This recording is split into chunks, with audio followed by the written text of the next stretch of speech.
Oh, they really nerfed this. It's way more enjoyable.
Oop, surely.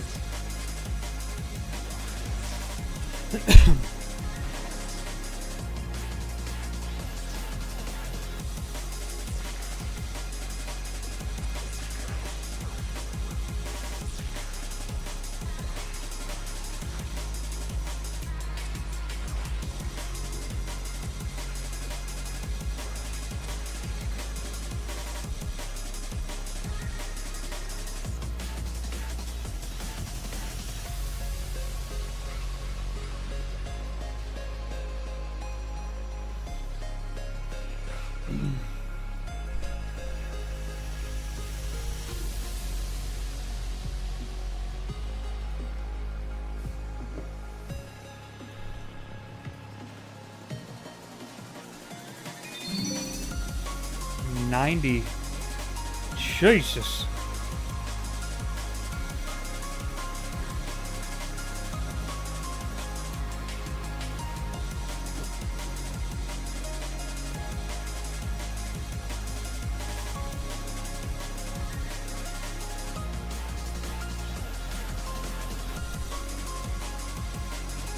This is Eclipse Moon, right? Yeah. I don't know how I would skip this. Like what the path would be to, yeah, skip this boss and just do the other two. Which honestly, I probably should do.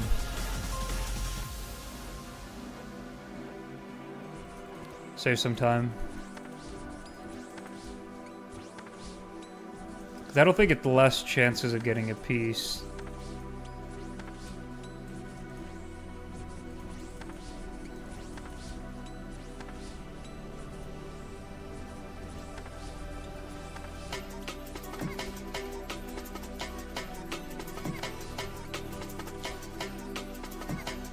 guy is pretty quick, but so.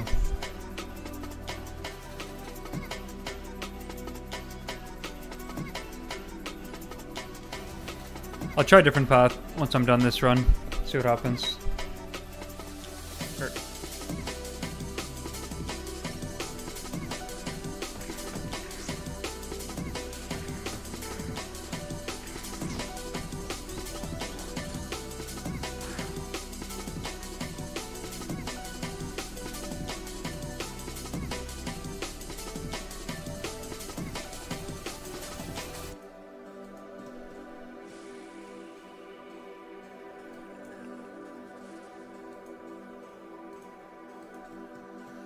Like, is it even? It still feels weird and like not worth it to turn them off. But cool that they nerfed the tornadoes. Though this is actually a lot better.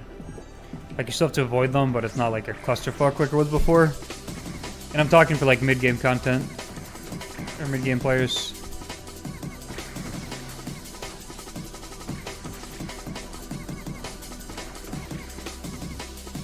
Honestly, you should get like a damage amp if you take out the braziers. Or braziers, whatever the fuck they're called. Got him. Base skip.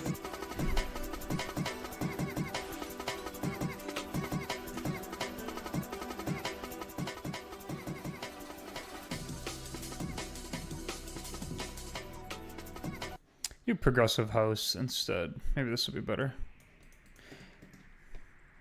Trying to find a song that's gonna, you know, just fit the vibes for today. Today's good vibes.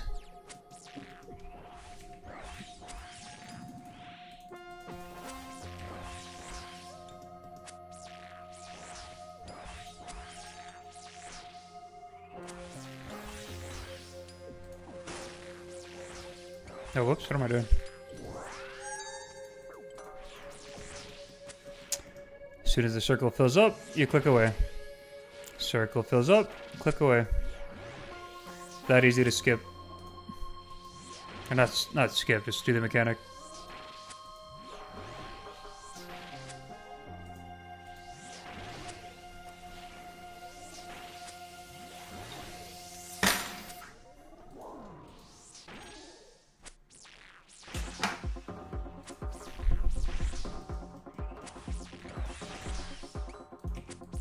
Discharge this dude. Easy. Another run completed. Yeah, I'm gonna try a different path. I'll look at the map and just see where I can go. Ideally, it's just like the reverse order. I want to skip Eclipse Moon because I have that completed.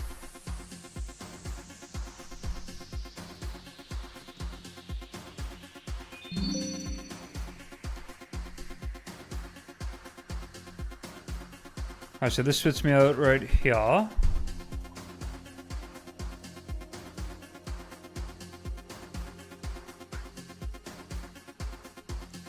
That's the antechamber, that's where I came in. I could go up here. Like, this is always gonna put me here, right?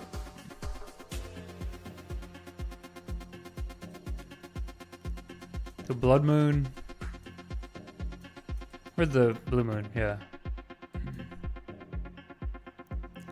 Blue Moon is just right here. So I can go up here to there. Run up there to Blue Moon. Because I would always go blue to the other one. Let's see if that works. Let's just see what happens.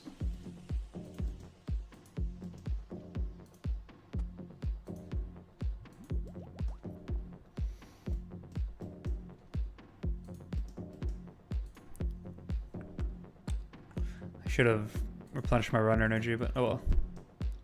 Oh, that's display. Okay, no worry, I'm not. I'm familiar with this. So I guess that's what I do. I just skip the first one. Like, is it that much faster skipping the first one? Sure it is. We'll see.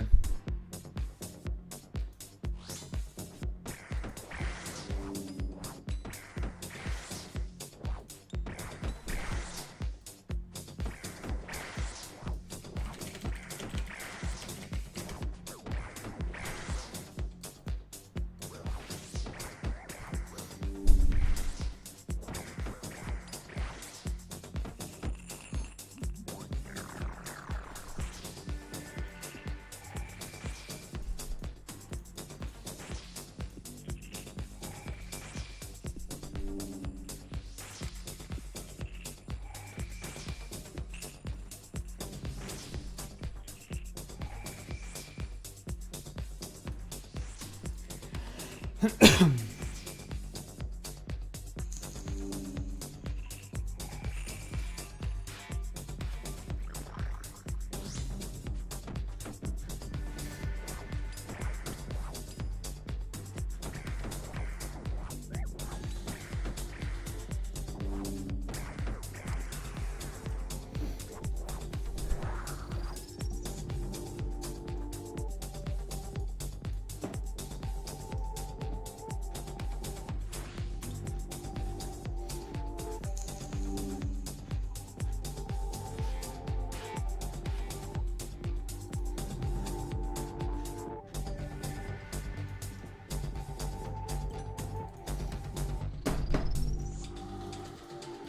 tell me.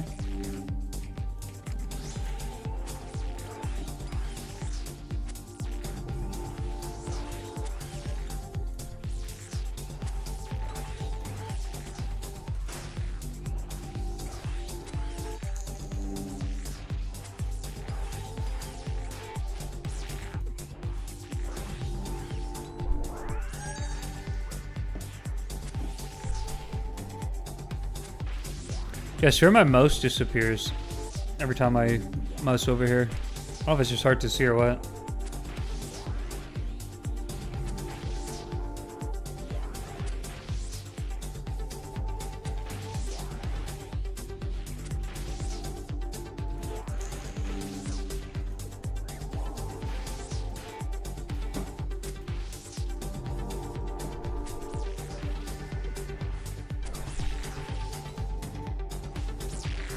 Big Dan.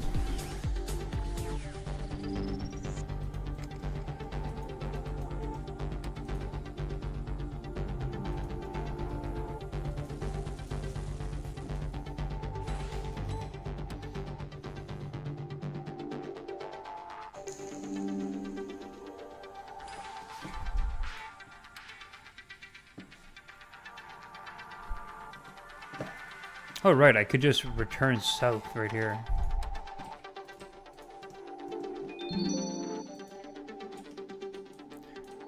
Then why can't I go this way? Was that the quest passage or something? Yeah, I can't go that way.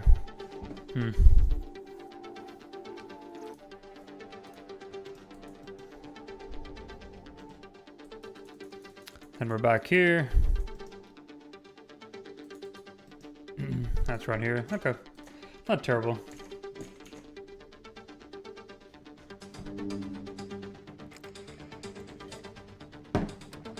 Lunar chest is what I wanted to see.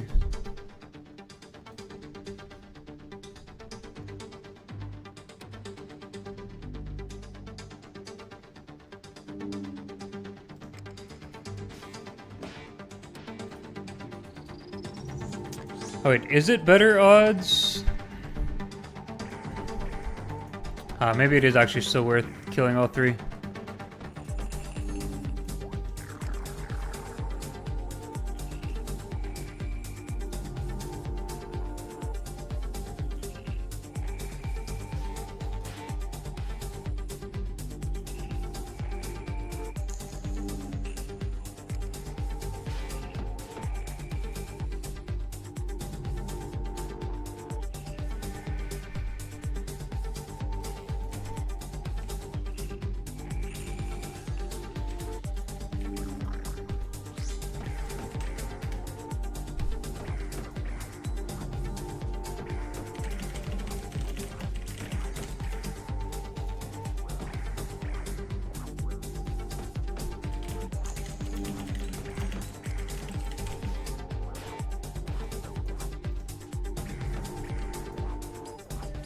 Damn, I could have skipped tornado if I was paying attention.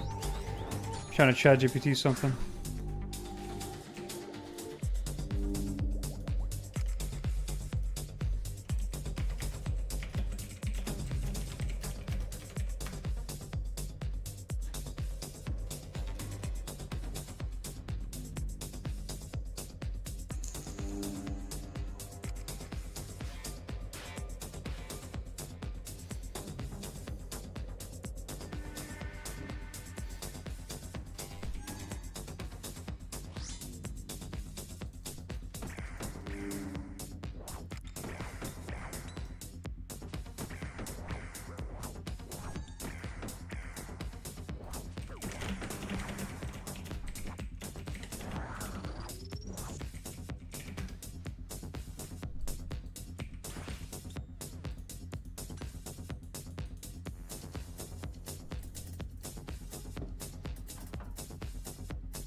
Ugh.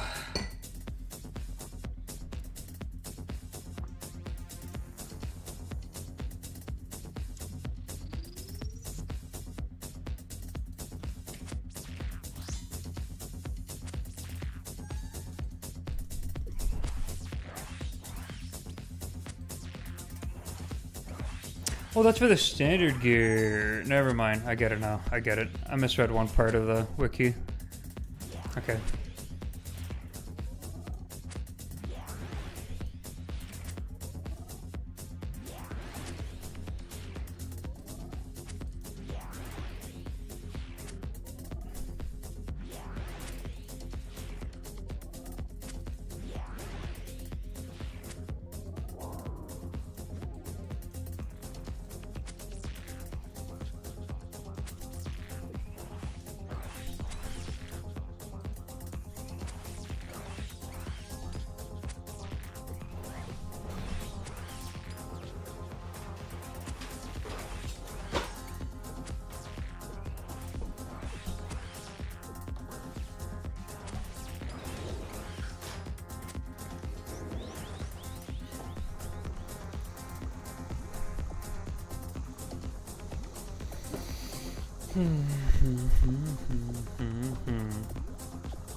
Sup?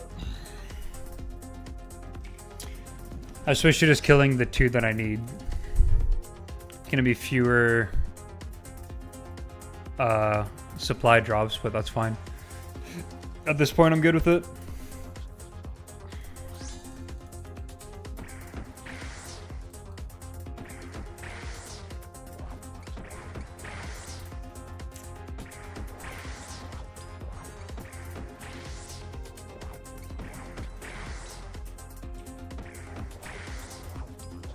Yeah, and it's actually like not worse to do that either.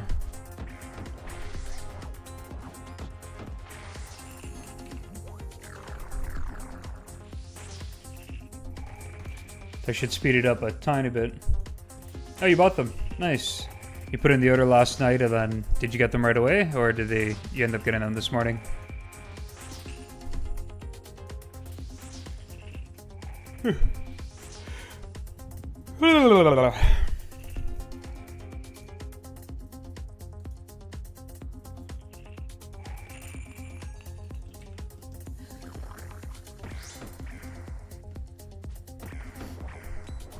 $400 mil overnight. Very nice. Oh, we gotta send more Yama. We need to hit 100 KC in Yama. We need to do it. Oh, we need to go here. Oh, and no. I goofed. Make kappa. Make the kappa. So you have a Vernic Max now? That's sick. Pretty sick.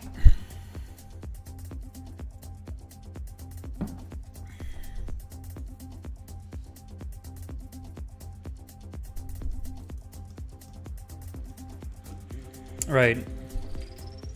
Yeah, the Confliction Gauntlets would be sick. They don't work with shadow, but they'll. I mean, you're not shadowing most of the time at Yama anyway, so they're gonna be pretty solid for you to get.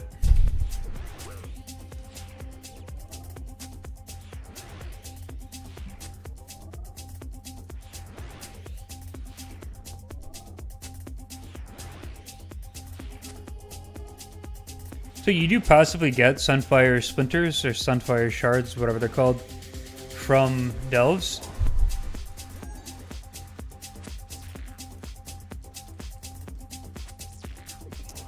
Yeah, it doesn't work on Shadow. It's either based off the attack speed or if it's a one-hander, two-hander. I forget what they settled on, but it doesn't work with the Shadow.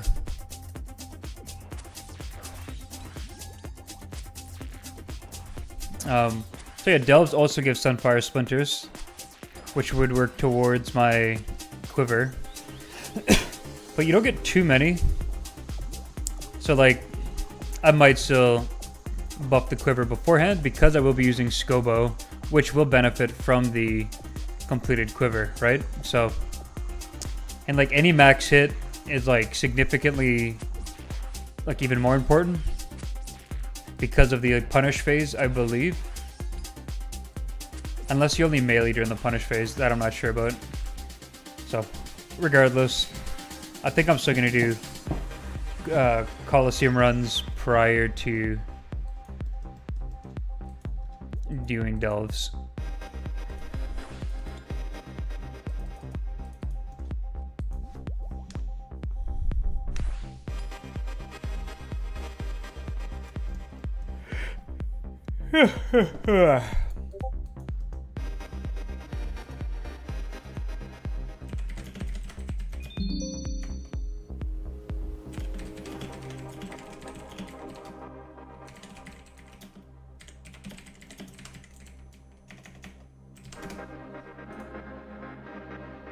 I killed 2, right? That's all I got.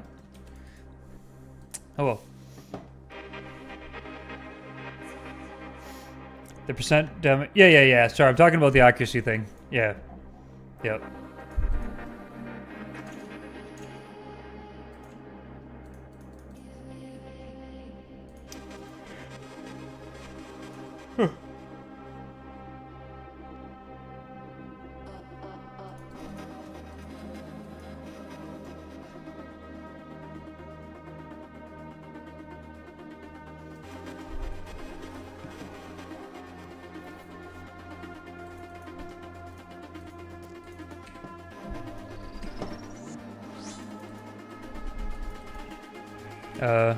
Oh, it ended. Okay, that's why. You know, I'm surprised that burning effects don't work here. Like, you'd think burning would at least work on Blue Moon.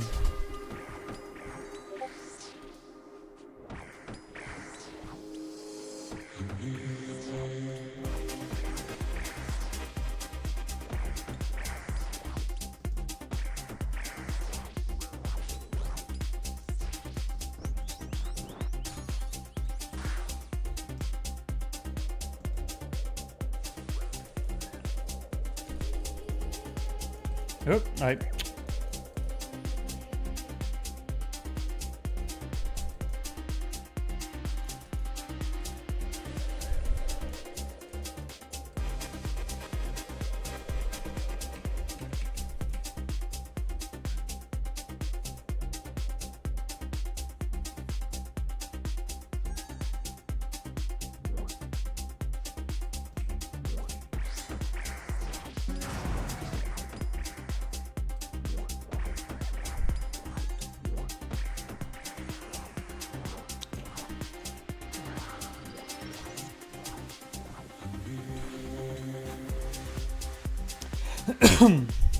Ah, god damn it! I keep forgetting to make cuppa, here, mark tile, label tile, drink.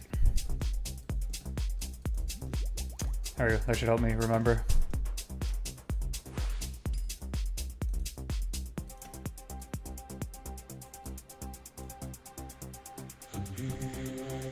I should stand out a little bit.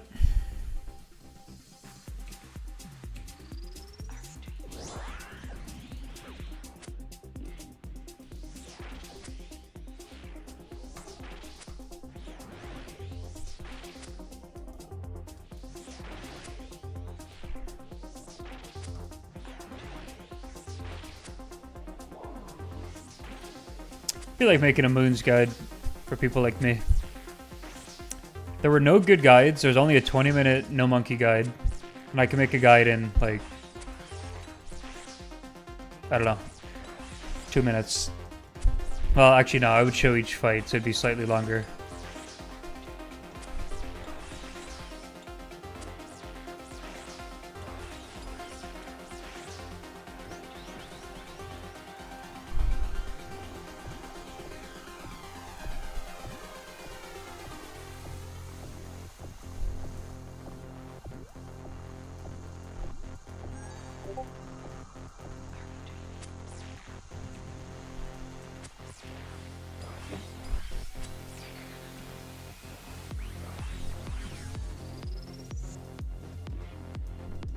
Oh, that's not color tile.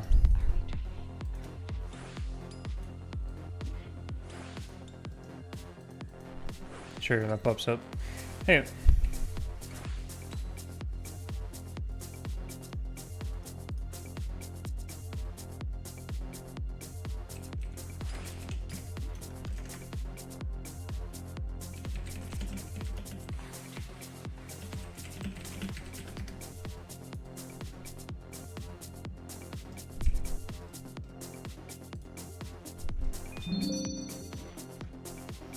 Trash.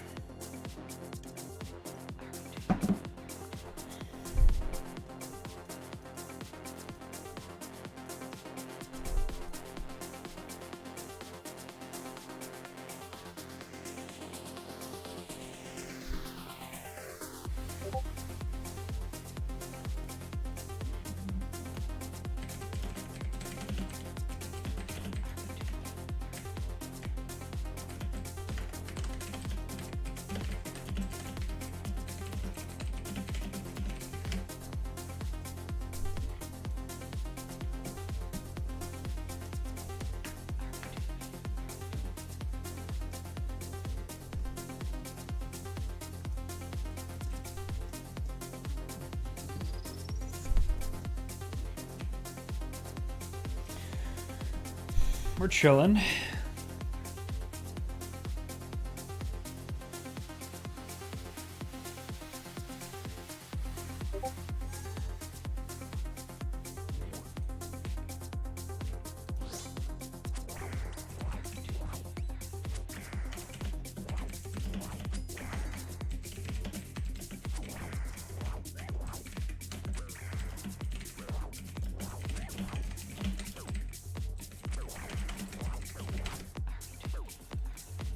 Jesus.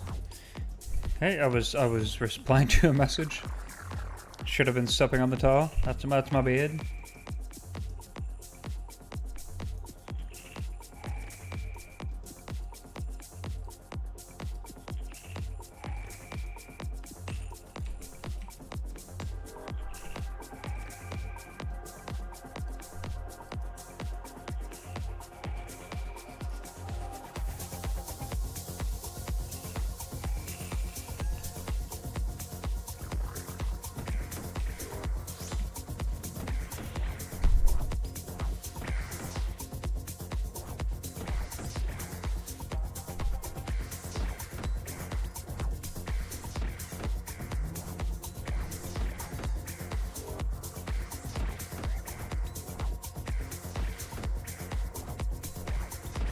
Thank God.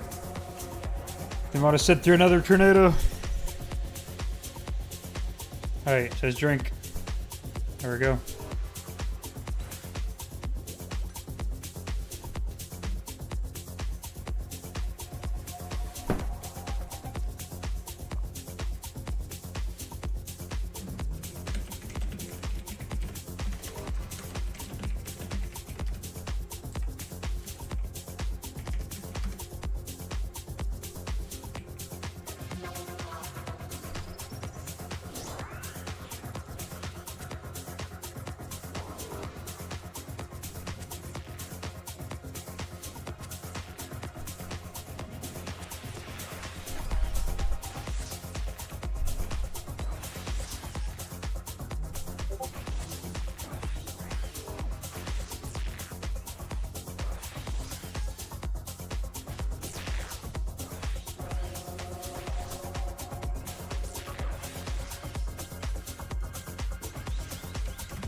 Blue moon, blood moon. I'm feeling one right here.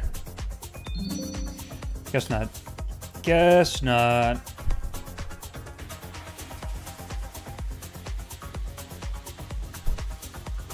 Anybody just tuning in? We're only farming 2 of them because I'm done the eclipse moon. So I'm foregoing some more supply drops, but it should be quicker to get the final 2 pieces.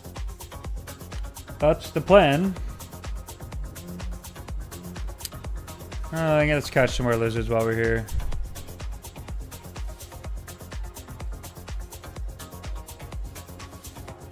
If I get 3, I'll probably just get the 3. If I only get 2. There we go.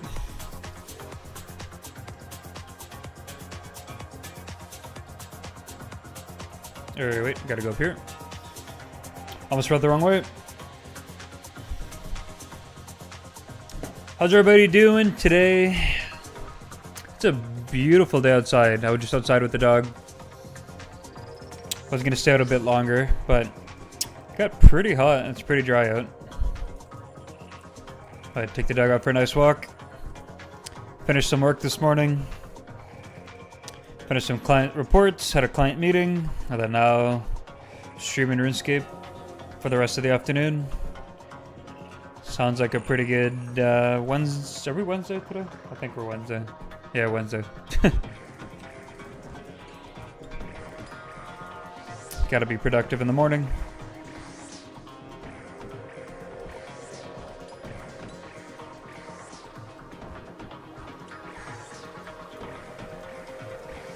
So they nerfed the tornadoes on this fight today.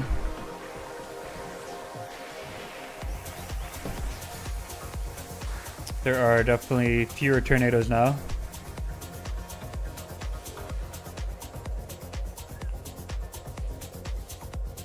Nice.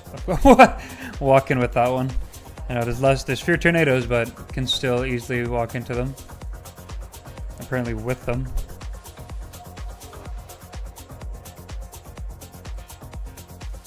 Whoopsies. Just wanted to showcase that they still indeed work and hurt you.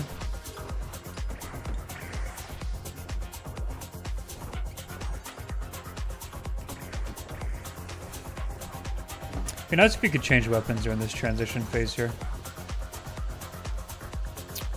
Almost did it again.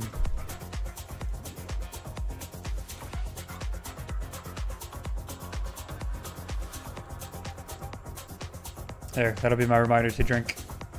I was gonna write drink, and then I was like, you know, an arrow suffice. So now it's an arrow with a large D.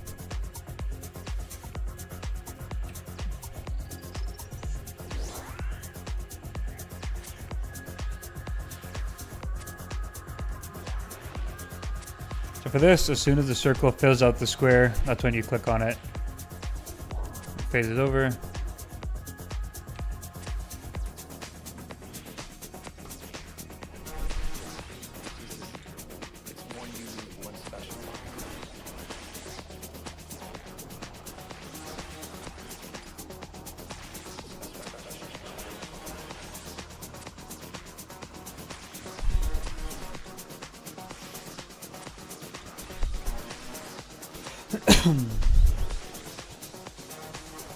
Time for the rain.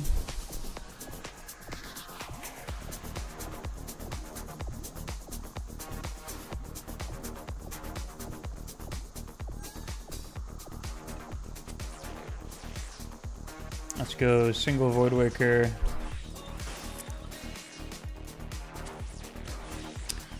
I'll do a Crystal Holly right at the end. One more hit, Crystal Holly.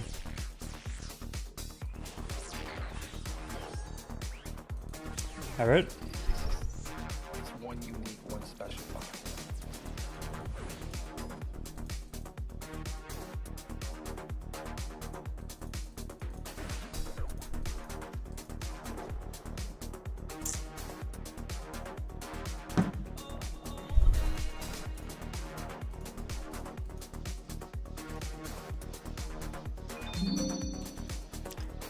Nothing.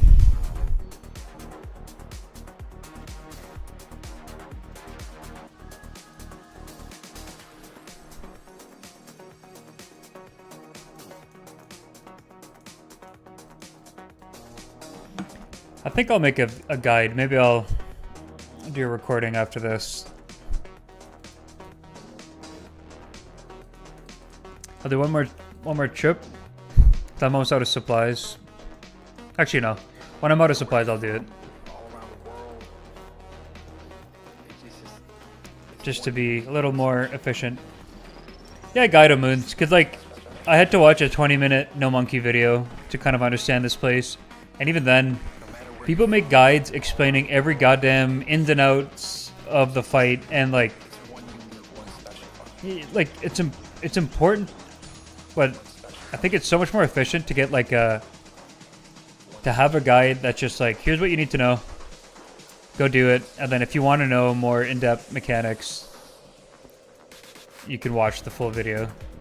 It's just so many times I do bosses on this game, and I find the guides are terrible.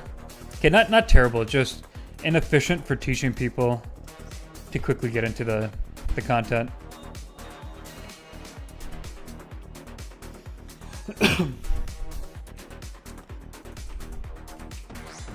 So I'll do a quick guide after this.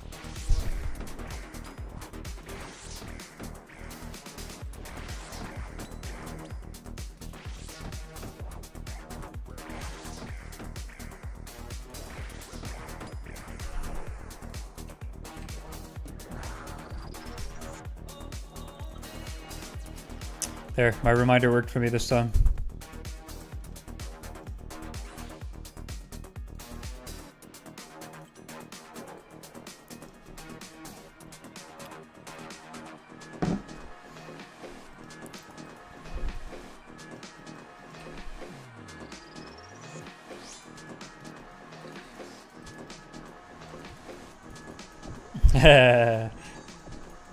There might be a YouTube voice. But actually, maybe not.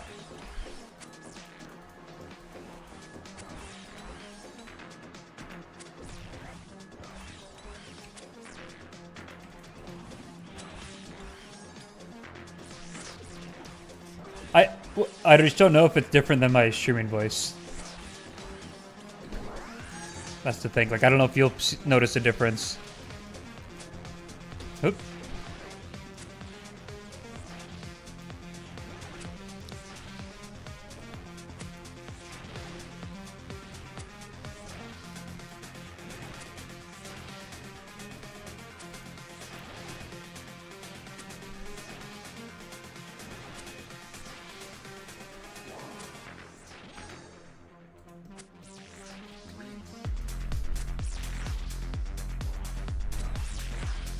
It's funny, when I was doing my Castle Nathria mythic boss guides,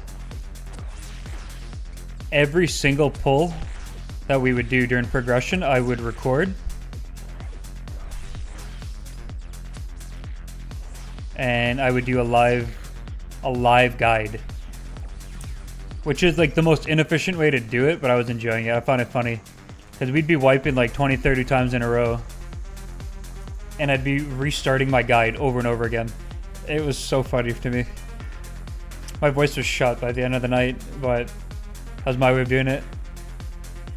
I didn't want to edit it.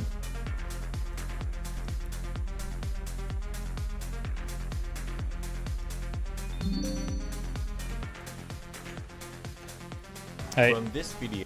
Oh. Alright, maybe I'll do it right now.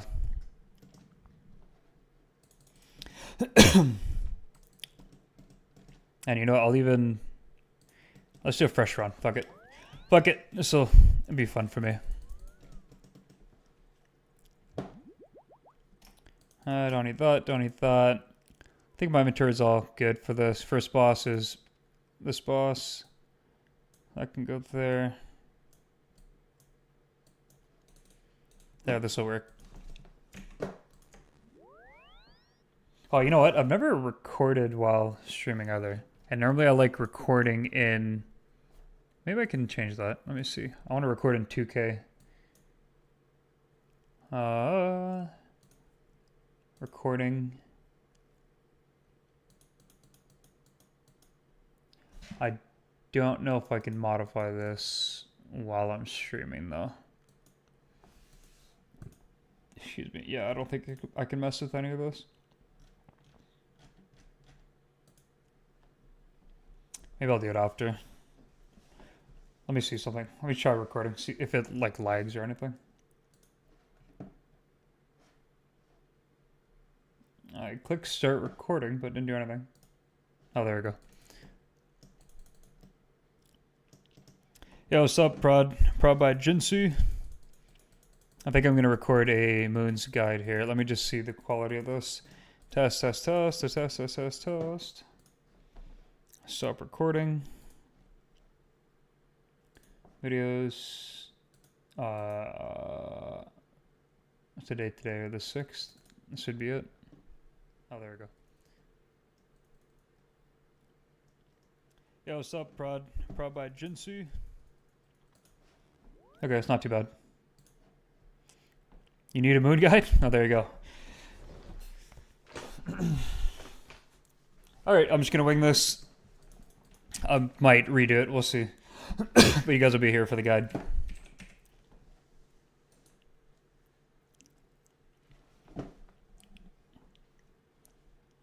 Hey, ready?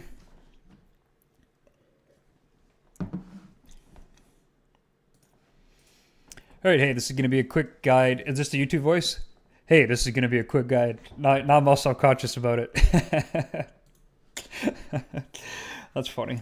Give me 1 sec. I just wanted to delete the old stuff real quick.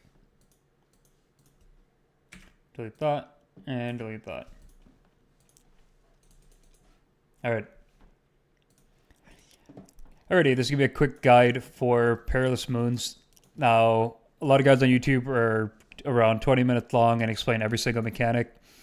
I had to come here. I didn't really need the gear. I just wanted to get the combat achievements done and collect the full set of Blue Moon gear for the Master Clue. So we'll just get right into it. You can port kind of close by if you teleport using the Pendant of Eights. If you go to Perilous Rise, that brings you right here. If you have the Quetzal teleport set up down here, that would be even closer. So we're going to run over, and as I'm running over, I'll go over my gear. So this is my kind of like, I'm on an Ironman, my max melee gear for now. There's 3 bosses. Basically, one you want to hit with Stab, one you want to hit with Crush, one you want to hit with Slash. For spec weapons, I'm bringing the Void Waker, and I'm bringing a Crystal Halberd. Spec weapons don't really matter too much, but you get some use out of it. So for Slash weapons, I'm bringing Sildor and Dragon Defender. For Stab, bring Noxious Halberd. Make sure to put it on Stab. And for Crush, I've got the dual Macchiato. I got that from here. If you don't have that, the Glacial Tematili, whatever they're called, the ice things from Amox. If you don't have that, just any like dual hitting Crush weapon is ideal for this. So what you're going to do is pass through the entrance here. Now there's a few different paths you can go, but I'll show you the way I go. So I run northeast. And before we get into it, don't bring anything else with you. So I have runes for Thrall and for Death Charge. Book of the Dead for that. Soul runes for that as well.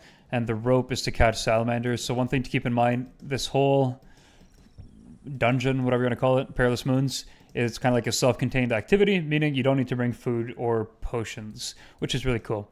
So you're going to run here. I'm going to try to keep the camera north. So you run up, run around this bend, and you want to go up here to this stove.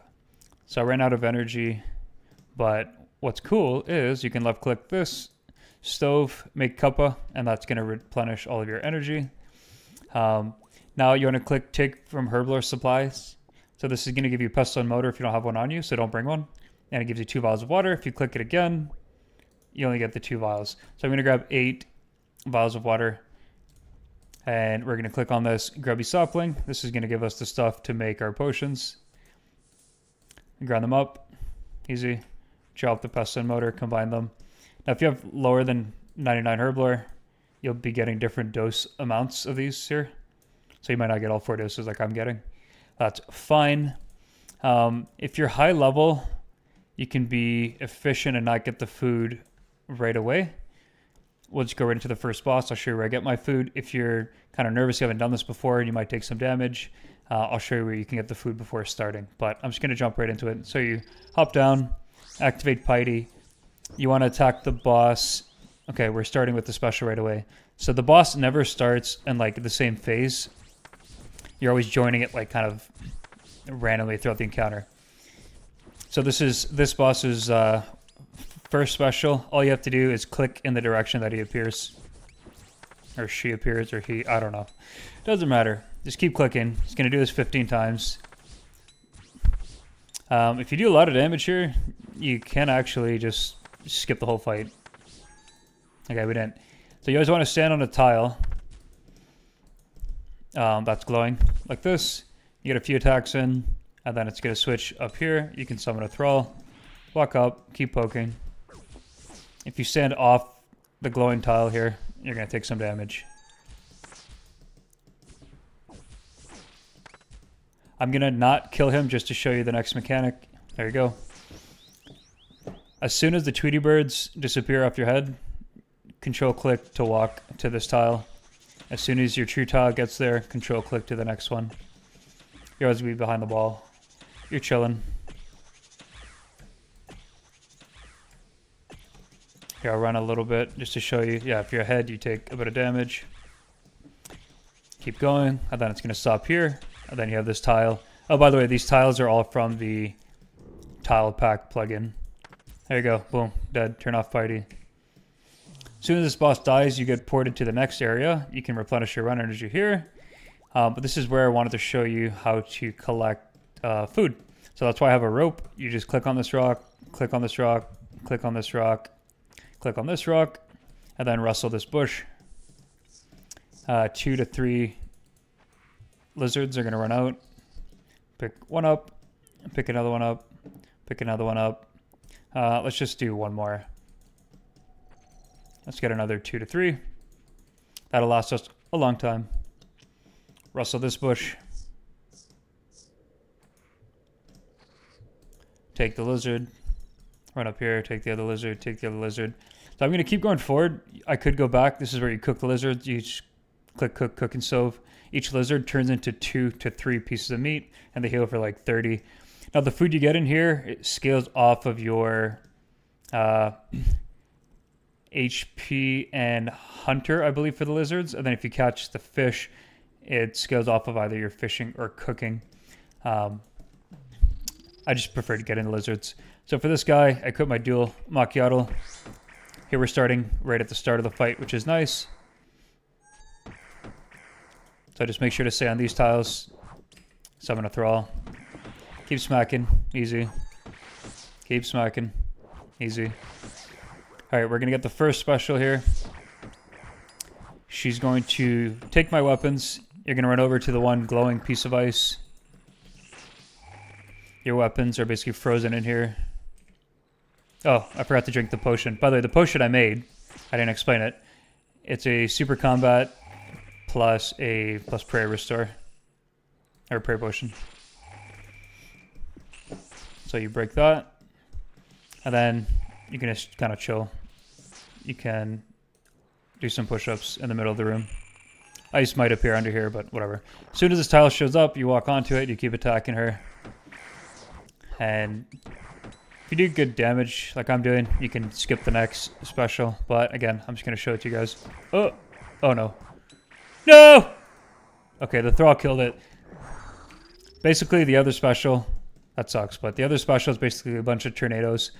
Just stand in the middle of the room, wait for it to be over. They basically heal the boss. You can negate the healing by extinguishing, or no, lighting the braziers on the side of the room, but you can just stand still and not deal with it. So we're here. Click cook. I'll cook one more.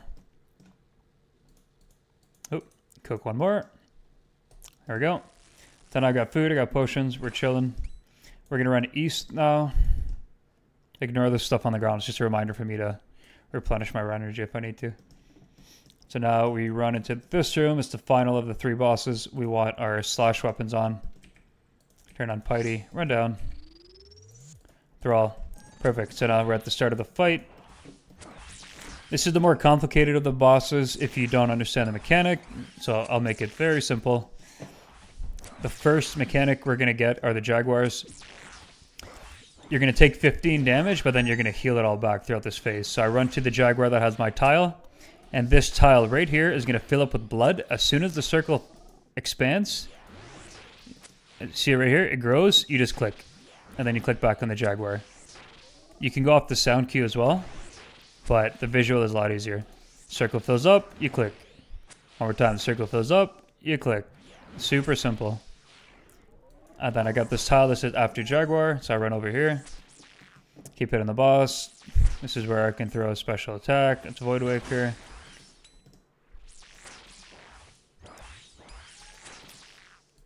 And I don't want to push the fight to skip the phase, so we're just going to wait.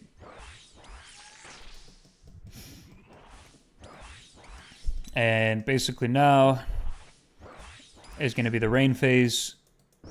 You get pushed. I'm going to make my way over to the rain tile. Just don't stand in the rain. Like, you can stand still. If anything appears under you, just move one tile away. Nothing's happening. Cool. All right, over here. Body's back on. Kill the boss.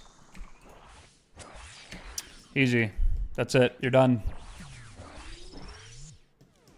So now you can run south and claim your reward. And I'll just start the next run to show you exactly where you need to go. So there's no questions, because people end the guide in this room, and then I was like, where do I go next? So we're not going to do that. So you click on the lunar chest, get your reward. Make sure to click bank all, because you don't want this clogging up your inventory. So run north out of here.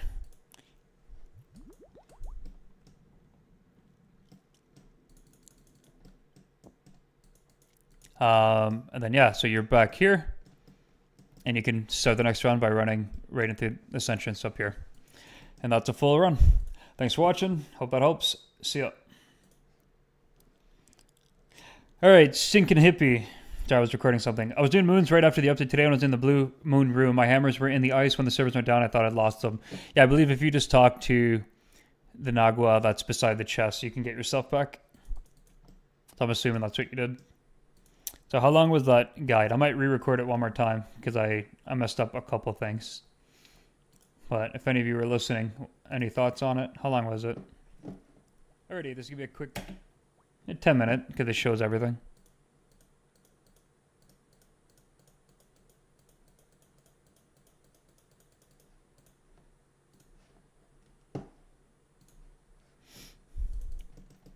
I might do one more guide.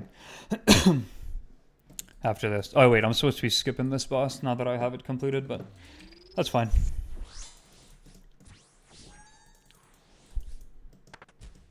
Yeah, I'm gonna re-record it one more time. Yeah, exactly. I missed the tornadoes in the blue moon. So I agree. I missed the tornadoes, and I forgot to mention that these potions, like what they do, I didn't explain it off the hop. And I want to explain before I jump in a boss fight that you join it at any point throughout the encounter.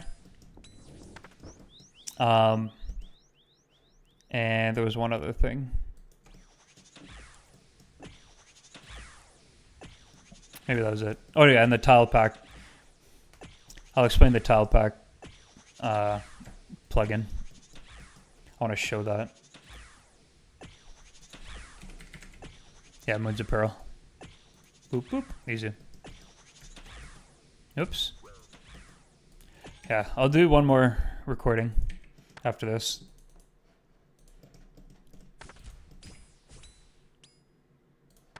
And I think I'll go over like my inventory a little better.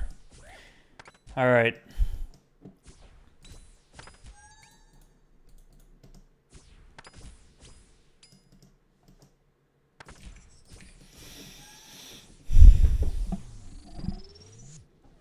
Yeah, Sinking Hippie, welcome to the stream.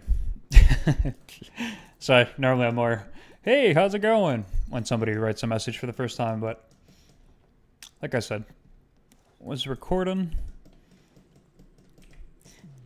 So actually, I should be giving you shit. How dare you interrupt my guide with a paragraph on the screen? How dare you?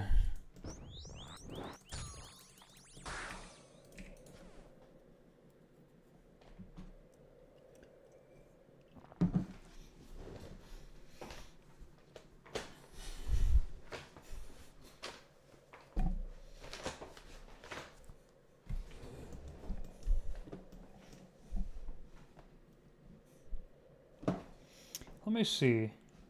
Oh yeah, my stream on YouTube isn't 2K, so the recording will be 2K as well. Good, good, good. I was worried about that. I don't like recording in 1080p.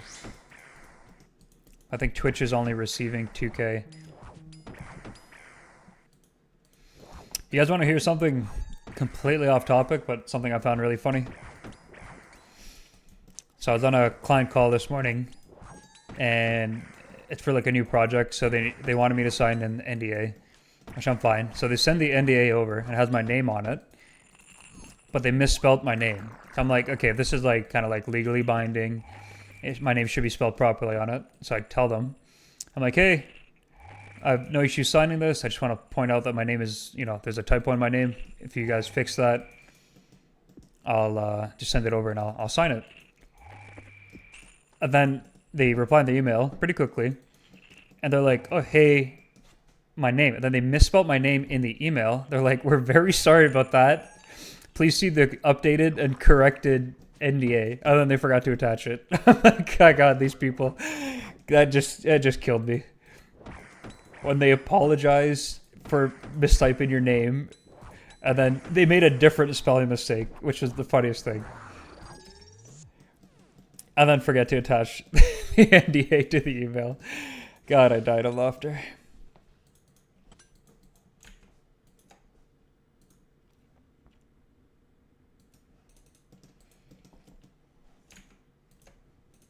That's wild, I know. And it's so on brand for this company. This is a company that I used to work for, like not my previous agency, but the one before that. And I've done work with them over the years as a freelancer. Like I left on good terms, so they contracted out some work to me, and it's just always been like I don't want to say shit show because they're good people, but there's always just like goofy shit that happens like that. There's always just like dumb stuff, and it's like it's not like I'm working with the same person and it's the same person making this mistake. No, this was a brand new person I've never dealt with before, and she makes like the same type of mistake that they would make. It killed me. It killed me.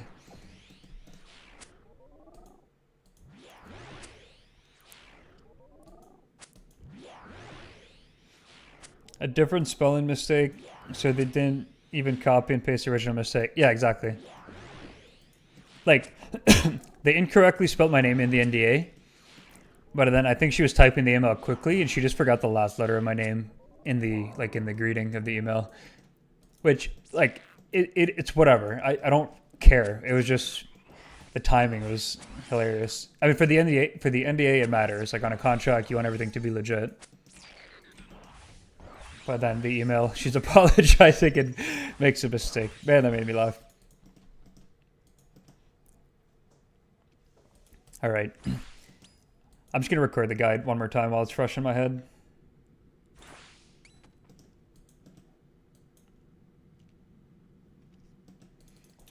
I'm going to lose all this food, but that's okay. Here, I'll chug this while I'm here. These potions are delicious. No loot. Okay.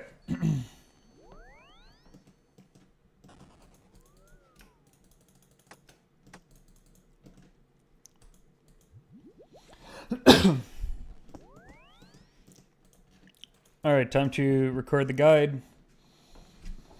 I think I'll sit a little more upright in my chair for this. Good posture. Sip of water.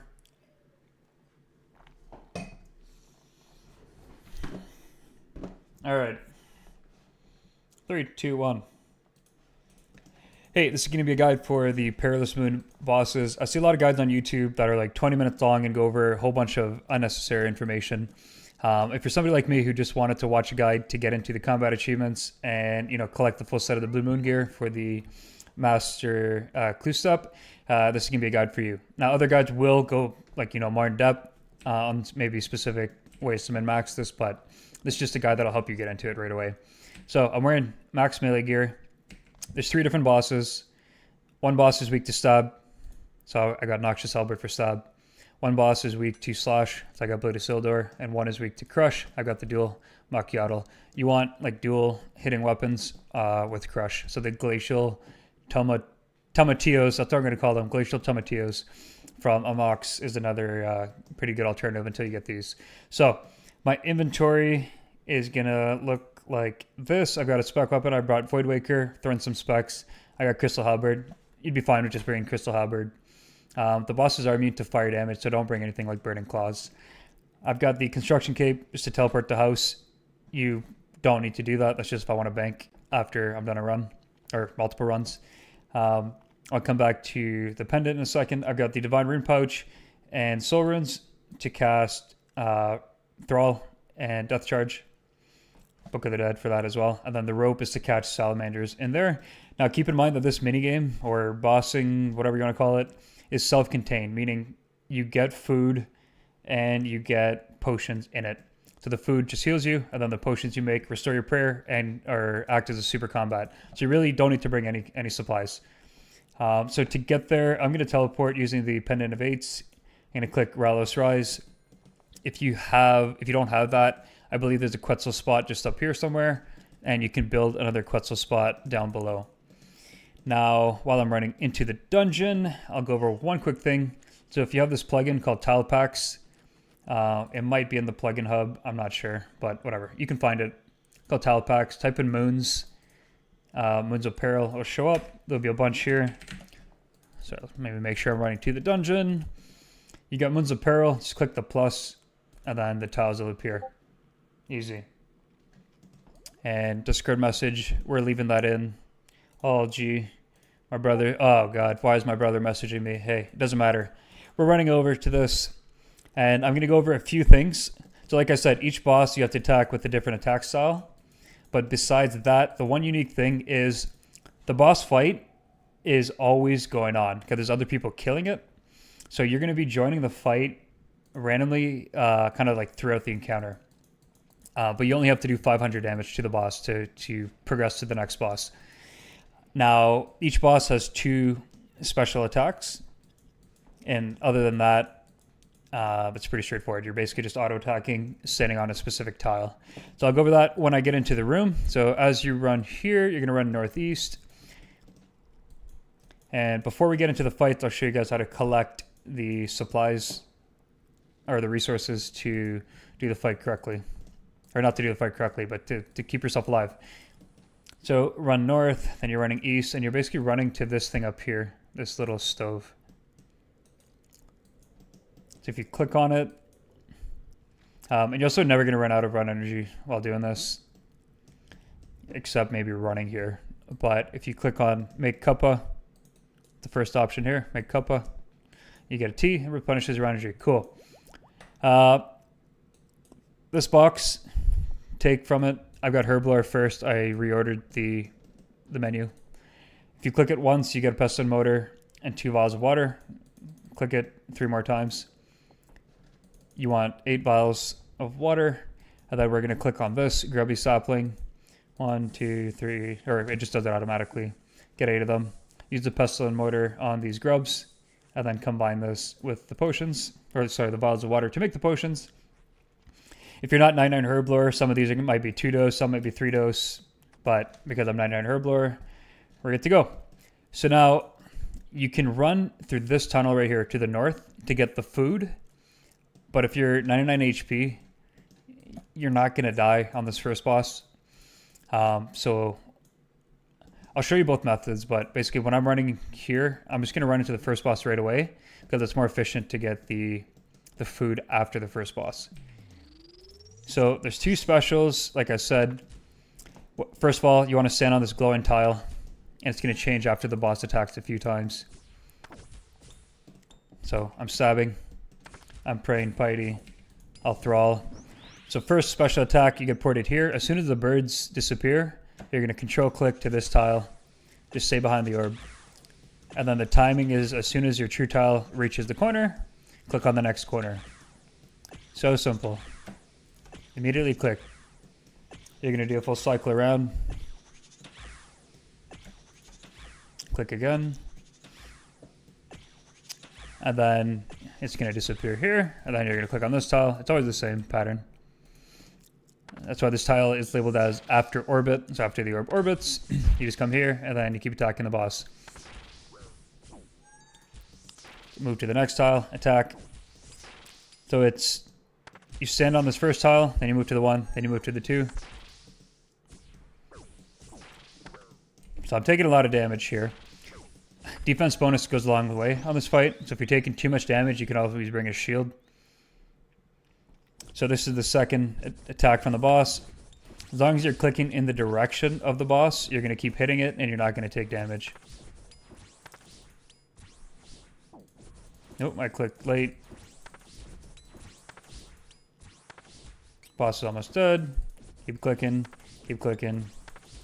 We're chilling. Okay, this is not a typical kill. Like, you usually do not take this much damage. Anyways, so you get ported here. And what I'm going to do is, I'm getting my rope. I'm going to use on this rock.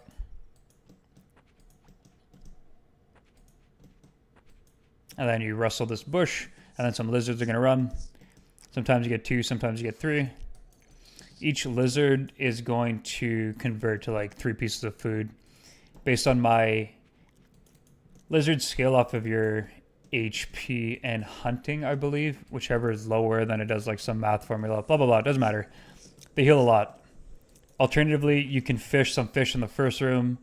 And that scales off of either your cooking or fishing. But yeah, I'm just going to catch lizards. So now I'm going to run back and cook. If I wasn't so low, I would just kill the next boss and then cook these. But yeah, there we go. Each of these are going to convert to 2 to 3 pieces of cooked food. So now we're going to the next room. This is now going to be the crush boss. So I equip my crush weapon, turn on piety, run up here. And again, you join. It could be partway through the fight. So we're right before the first special. Okay, cool. So he's going to yoink your weapons. They get frozen. Whichever ice tomb is glowing is the one you need to kill. One thing I forgot to do. I forgot to drink the potion. So like I said, the potion acts as a super combat. And actually gives you even more defense than a super combat. And it replenishes your prayer. So I should have drank this before starting the first boss, but I forgot. No big deal. Nice, so now we run over here. Right, because this tile says after frozen weapons. So I'm going to stand here. Okay, just keep bopping the boss. Run to the next tile as soon as it starts glowing. Super simple. Now this next special was actually just changed today, August 6, 2025. And make sure not to push and kill the boss. So you get yeeted over here. And you need to click on these braziers. Here, I'm going to get hit on purpose. What happens when you get hit? It turns off your run energy and you take some damage. Cool. Turn your run energy back on. Run to the other side. Now, to be honest, you don't even need to do any of this. You can just AFK in the middle. Because all that happens is the boss heals slightly.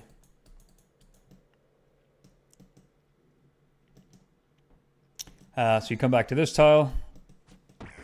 Ice Ninja in chat. Hey, welcome. Just recording a quick guide. I will answer your question right after this.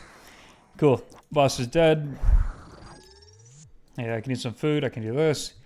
Now we run east to the last boss. This one's weak to slash. You can pray melee when you're running by these Naguas, but they don't really do much damage. So now we're running here. And we run into the fight. Turn on piety. Resurrect the ghost. So sometimes you'll join in the middle of a special attack and it's kind of weird. So keep that in mind. I've been lucky on this recording that I haven't. But I'll show you all the specials regardless. Alright, so first special is the Blood Rain. So you'll see droplets. Just move out of it. It's so simple. And you have this tile that says After Rain.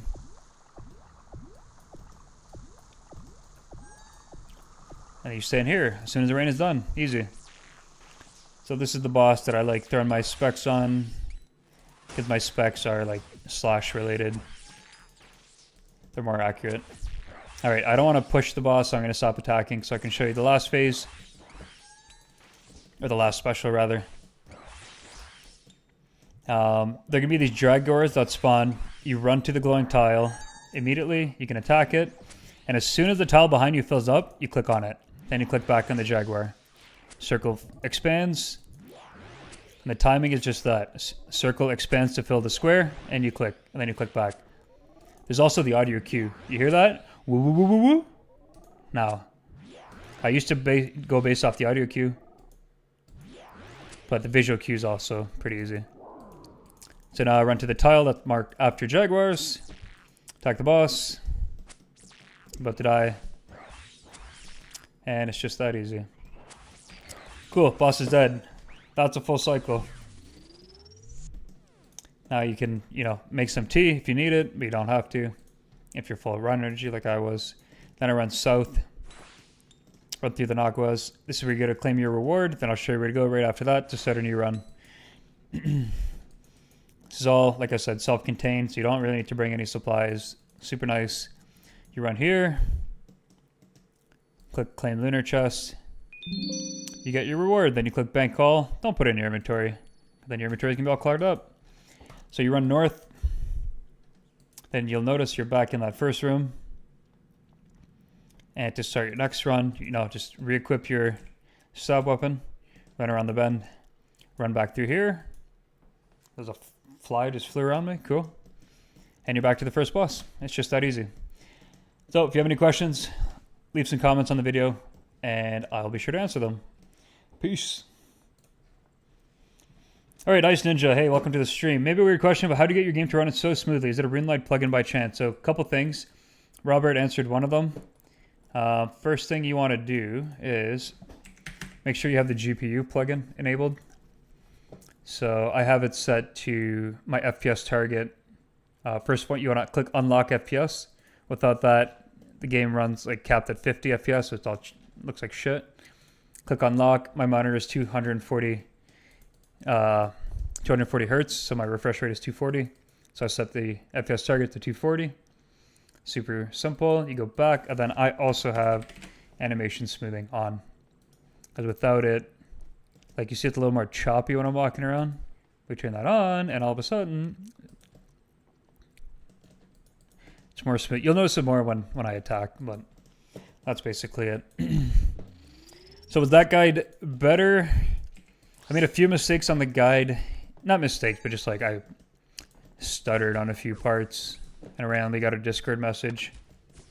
Yeah, no problem. If you have more questions, feel free to ask. I think that the guide was a little more concise.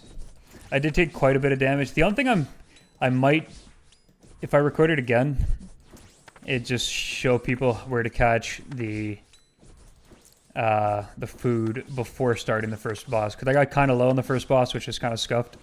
You don't normally take that much damage.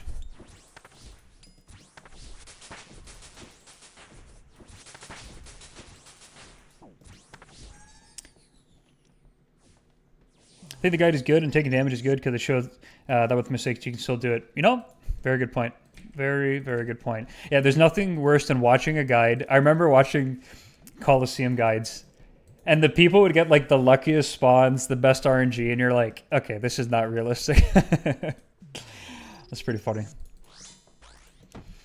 So I might re-record it one more time later. I haven't re-watched it yet, to be honest, so yeah, we'll just see what that's like. Every Inferno guide ever? Yeah, exactly. I think it was even more noticeable for Coliseum. It was just cracking me up. Like, they get no double south spawn at like, okay, you're not showing the one hard thing that can happen in Coliseum. Why are you making a guide out of this? Like, there's still value, but it's just not realistic. So yeah, good point, Ice Ninja. I'll probably keep it like that then.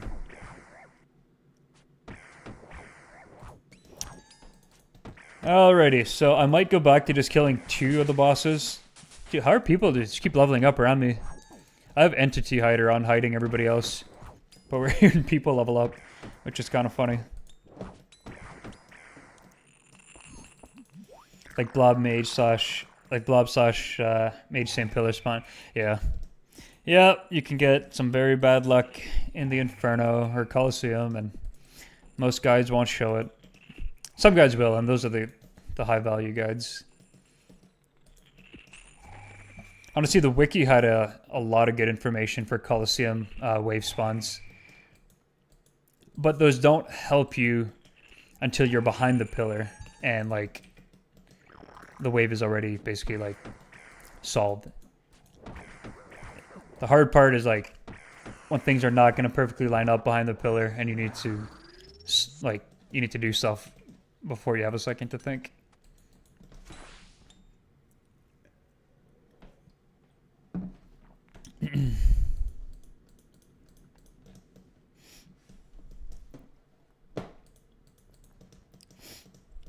Yeah, I might do the guide one more time, but we'll see.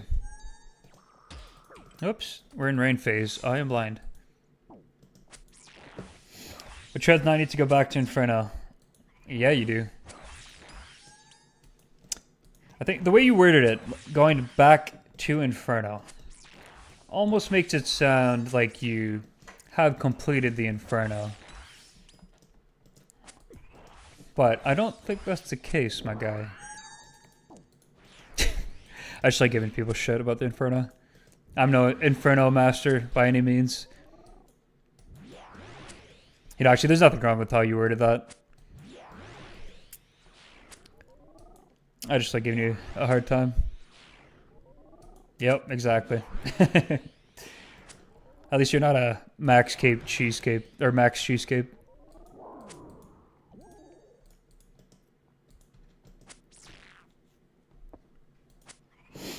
Yeah, 2 hours. My runs were fucking 3 hours because all I had was Eagle Eye at the time. I didn't have Rigor. I did mine with Eagle Eye, which is so bad. Like, Rigor actually makes a huge difference. Like, even just for the defense bonus.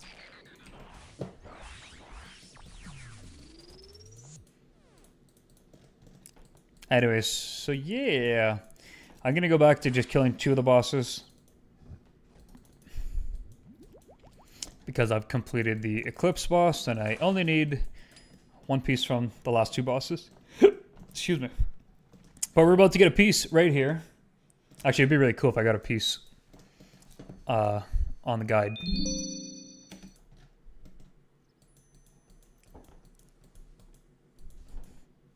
The new mage gloves would be cracked with Kodai plus offhand on Nibblers and Blood Barrage. I mean, you hit them like pretty frequently already. Like the gloves are really gonna shine when you miss quite often. Like if anything, as stupid as it sounds, they'll help you heal up off like the major who has like pretty high mage defense. If you're ever in that scenario where you've like, you know, you're sitting at like 60 HP, you want to get back up to 99, or actually like 106, whatever it is now with the blood scepter. And then you're like, well, healing off the major sucks normally, but you've got this new bracer that increases your accuracy every time you miss, so it should help.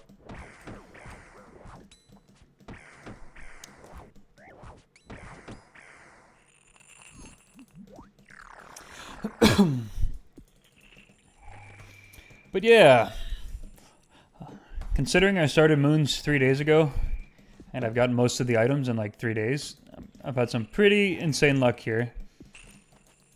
For like piece of content where I don't really need the gear. But so I needed the full Blue Moon for a Master Clue step. I want the Blood Moon for Huey, because it's good for Huey's tail phase. And then the Eclipse set. I don't know if there's any use for me to use the Eclipse set anywhere.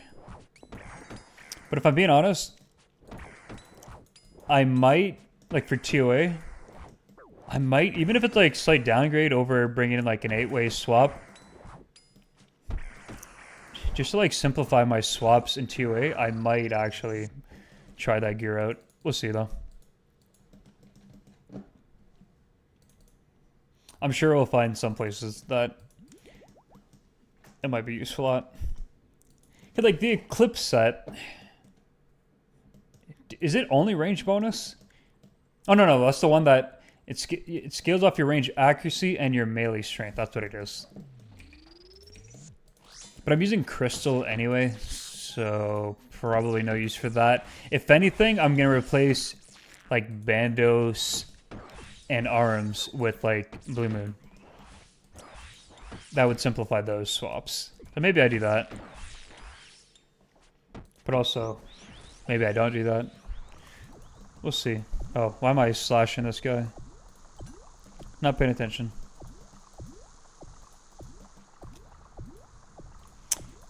Alright, now that I'm done recording these guides for now.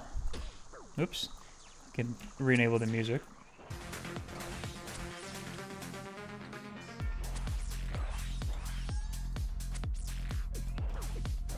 How is this fly? Dude, it's been like 5 days. This one fly has not left my basement.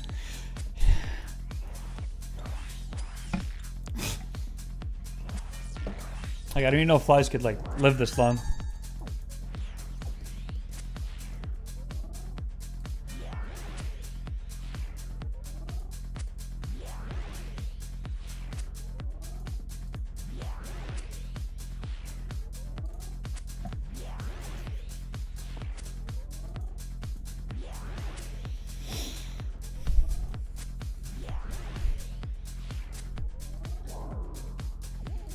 Just an observation, but it's kind of funny. When I was recording the guides, my viewers spiked, my YouTube viewership spiked to like 8 viewers. As soon as the guide's done, back down to 2.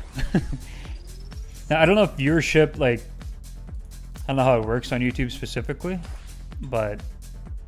Oh, did I just do a full run by accident? I did. Whoops. Oh, no, I didn't. I skipped the clips. This is perfect. Alright, running back. I'll just keep I'll just keep doing the guide all day. I'll just keep re-recording the guide. And surely my viewership will increase.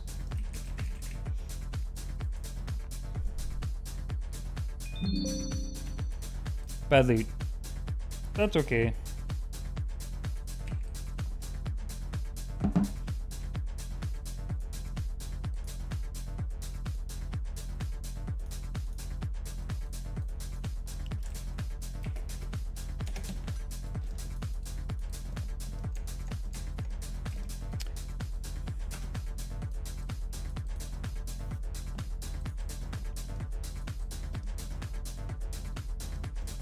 I forgot to replenish my run energy. I'll be fine.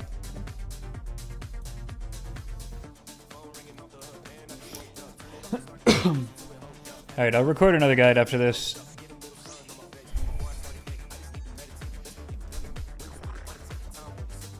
Might want to do it one more time.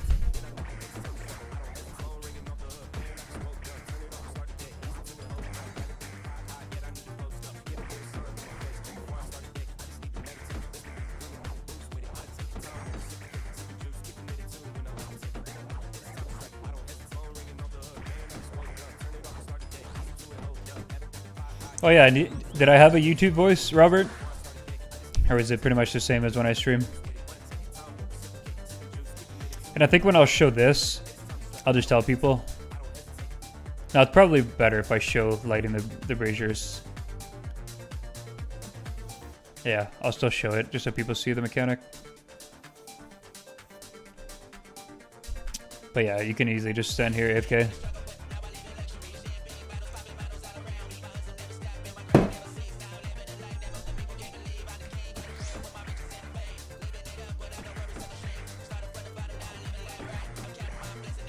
It was the same for sure. Yeah. I definitely, when I'm speaking into a microphone, I definitely have a different voice than my normal talking voice, I think. Well, that's what my wife's told me anyway. She noticed it when I would join work calls, and specifically client calls. Like with my coworkers, it wasn't that noticeable, but with client calls, when I was like delivering important like campaign information, she was just giggling in the background because I was like, I would pirate software in my voice. You know what I mean?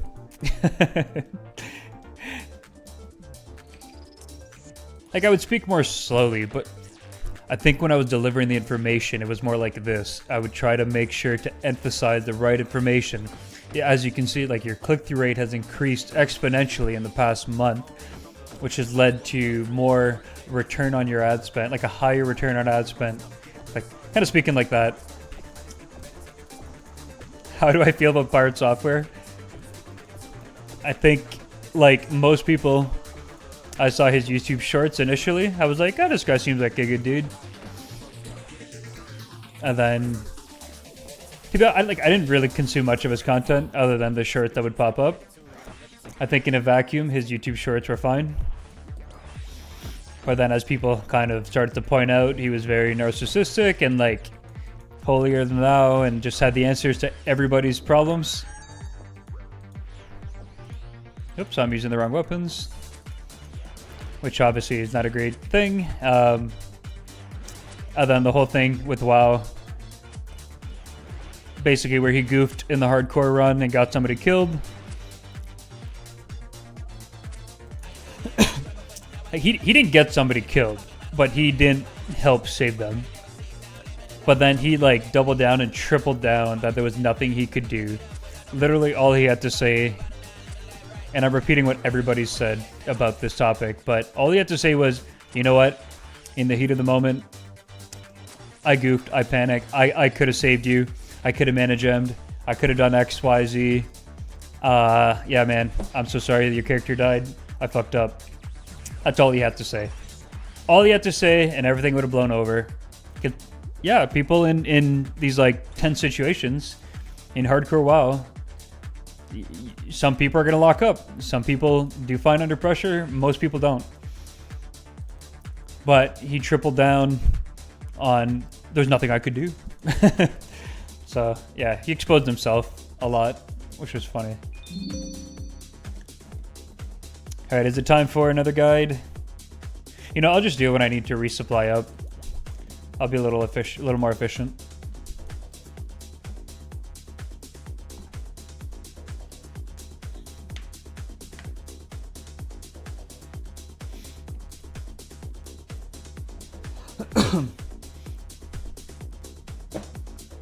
Did you know? Counterculture, I love how that's your first comment. Wait, how long did he work for Blizzard for? That is so cool. He worked for Blizzard? Really? Damn. You know, I won't be impressed if he only worked for 6 years, but anything above 6 years, I'll be hella impressed.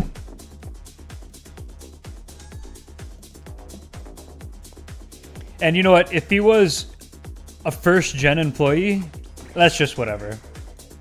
But if somebody in chat tells me right now that he was if he was, you know, like, I don't know, I'll just throw something out there. The first second-gen Blizzard employee, dude, my respect for the guy will be at an all-time high. That changes everything.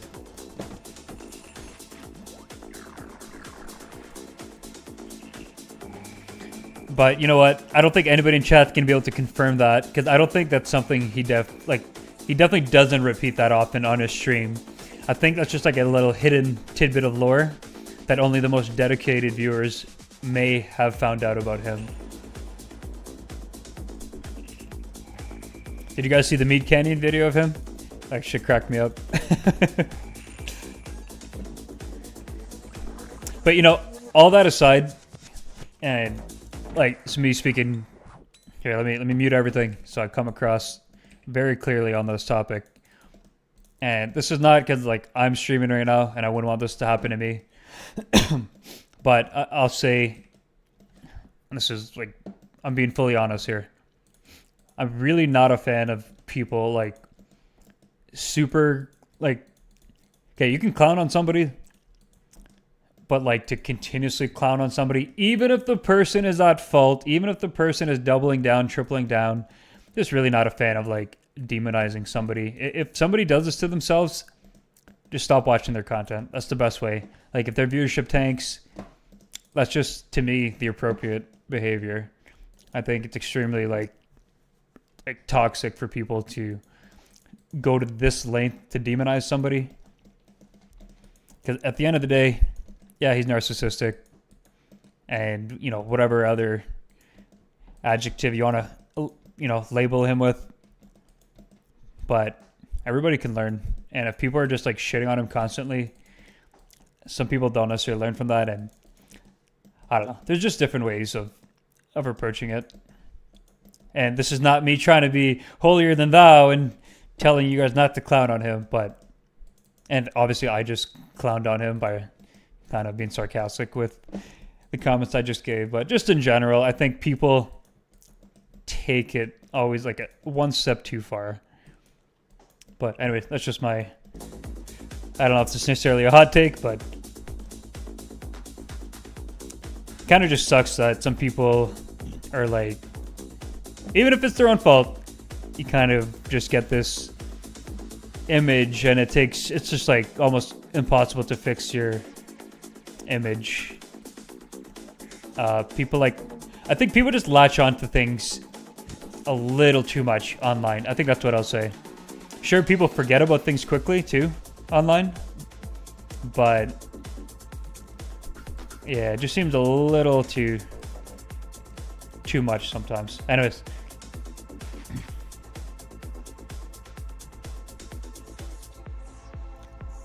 That's all I want to say about that.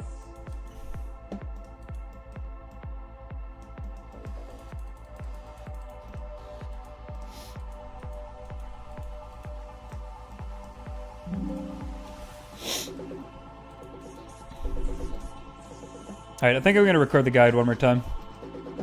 I'm feeling it. We'll make this the best guide ever. Best guide you guys have ever seen.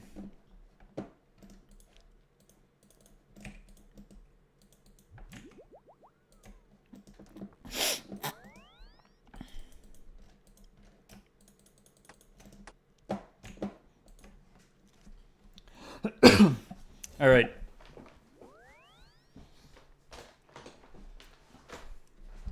Let's do one more guide for this.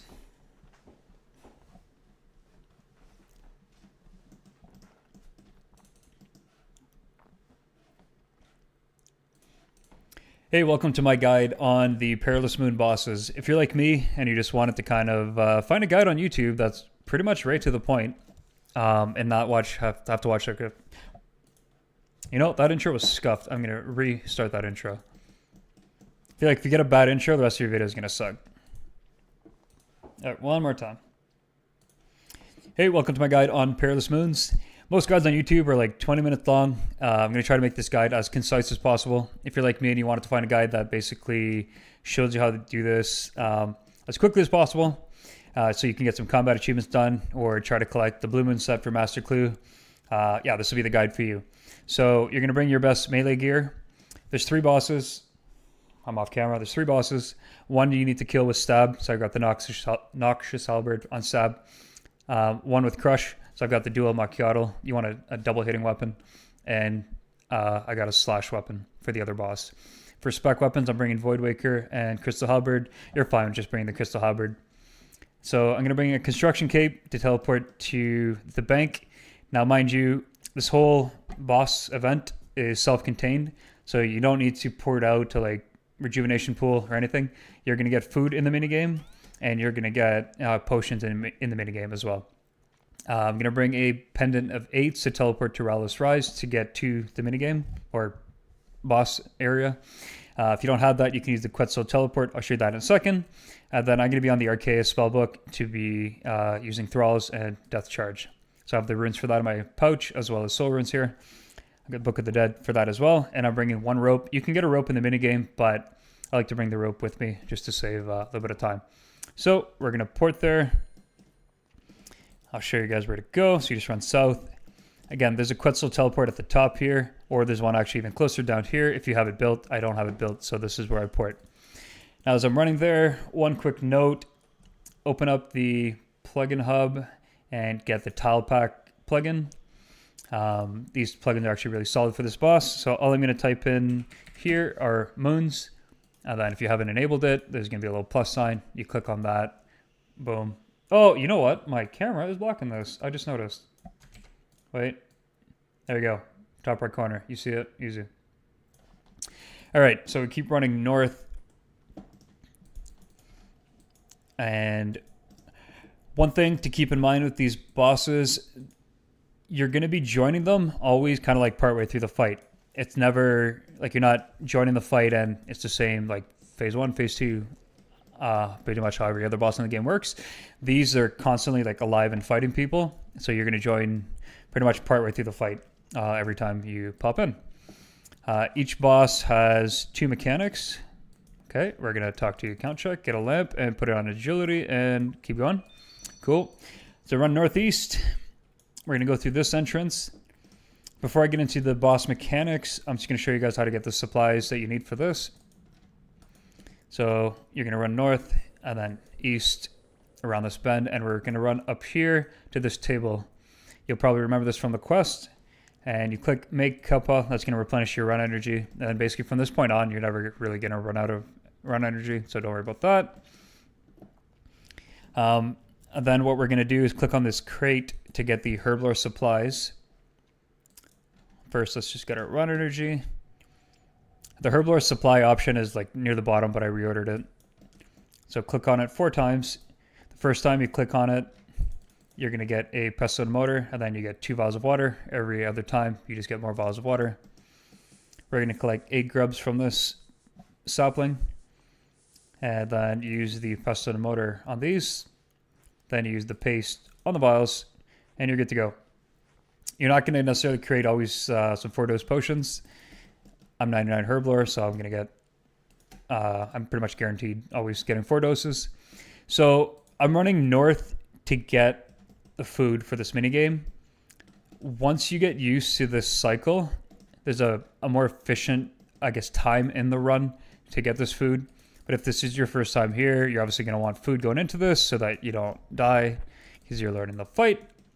So all you do, you run north, you click on each of these rocks, you're automatically going to use the rope. These lizards run out, they die. And basically these lizards, you cook them and they turn into 2 or 3 pieces of food. So we'll do this one more time to get a full inventory of food. Now there's other food you can get in this minigame. It's not really a minigame, but there's other food you can get here, which heal you more based off of your fishing and cooking levels. These lizards scale off of your HP and hunting levels. There's some math around it. I find you just get a lot more food using the lizards, so I'm always using the lizards. So we're going to run back. Again, there's a more efficient way of doing this, but it's your first time here, we'll do it this way. So click cook, and then I cooked one of the lizards. If I cook another one, I'm going to be wasting one of the foods. So anyways, we're going to go to the first boss. You run over here. So as I was saying before, each boss has 2 special attacks, and you might join, during the middle of a special. So I didn't. Perfect. I'm going to stand on this tile. You always want to be on these glowing tiles. So I'm just poking the boss. I'm going to resurrect the thrall. There we go. As soon as the birds disappear, just control click to this far tile. As soon as your true tile reaches this corner, you click on the next one. Simple as that. So this is the first special attack. But again, you might get this later on in the fight depending on when you join in. We're going to do basically 3 sides here. And then it says after orbit on this tile. That's the tile you're going to run to. And you attack the boss from this tile. Simple as that. So we're stabbing this boss. You hit him a few times. The tile is going to shift over here to the 1. Keep attacking.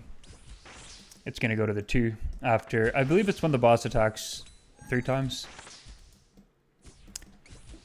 So we attack, and then we're going to get the next special. Next special, you get pulled to the middle of the room. This boss is going to teleport around, And all you have to do is click in his direction. You don't have to click on him. I mean, you can, but you don't have to. So he's going to do this 15 times. But, you know, he's already dead. Easy. Simple as that. One boss down. So you get ported here. All you do is run east. So when I was collecting the lizards, I was over here. I was down here. So instead of collecting the lizards down here, basically, if you just kill that first boss, you get ported to this area where you can collect lizards. So that's why it's more efficient. But anyways, no harm in getting the food a little earlier, especially if you're just starting here. Now we equip the crush weapon. All right, this is the first special. Don't stand on the ice, and then you want to break your weapon out of this tomb. Oh, one thing I forgot to do is drink the potion. It's a super combat. Actually, even excuse me, even better than a super combat. It increases your defense to 125 if you're 99 defense like I am. And it also restores your prayer. So there we go. I got my weapons back. Now you stand on the glowing tile and you attack the boss. Summon a new thrall. Keep attacking the boss. Tile's gonna move. If you don't stand on the tile, you end up taking some chip damage. And then each boss is like an associated curse. Your curse goes up, blah, blah, blah. Basically, you just take damage. Just stand on the tile. All right. This is the next special. You can ignore everything I'm about to say. You can literally just stand here.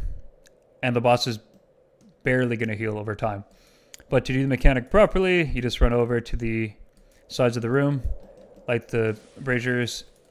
If you get hit, you take a bit of damage. And it turns off your run. But you can immediately turn your run back on.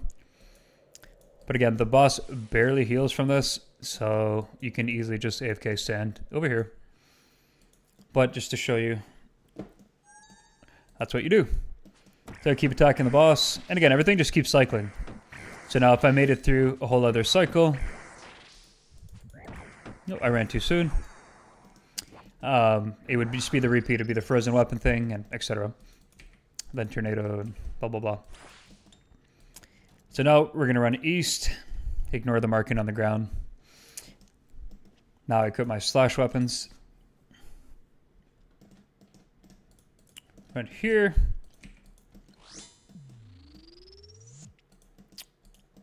Cool. So we're right at the start of a cycle. So I can attack from that first tile, then I can attack from here. So this boss probably takes the... His one special attack takes the most getting used to. But it's super simple, and I'll show you how to deal with it. So not this special attack, but the next one. This one here, you basically just move if rain spawns under you. So you can AFK here. Move over a tile. Easy.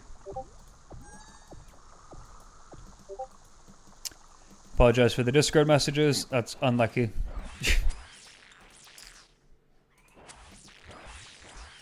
So again, just move over. So all these bosses, if you're getting trucked by these bosses, you want to bring like a shield and equip it. Because yeah, they really check your defense. So here's the other mechanic. You're going to take 15 damage. You run over to your glowing tile. This blood tile is going to grow behind you. And then you're going to click on it when it's fully grown. So click on the jaguar. This tile grows. Circle expands, and you click. Circle expands, and you click. As soon as the square fills up with blood, you click on it. Then you click back on the jaguar. There we go. It's already over. Oh. Click on the jaguar tile, or the after jaguar tile. All good. You heal up. Run to the next one. Go to Void Waker. Into Crystal Alley. 129. Holy, that was a big hit. Anyways, so now you run south. We've killed all the bosses. Simple as that. You run south. You can eat some food. Drink your potion. And now you run here to claim your prize. Yippee. And of course, because I'm recording the video, we're going to get a drop. We did not get a drop. Click the bank all button to send it right to your bank because you don't want to clog up your inventory. Then now you want to run north, and you might notice where you're at. You're back here. So all you have to do is run south into this room here. Well, I guess from there you want to run west technically. But now you're back here. Equip your stab weapon, and you are good to start again. There you go. If you have any questions, leave a comment in the video, and I will answer them. Peace. Okay, other than Freedom messaging me nonstop throughout that.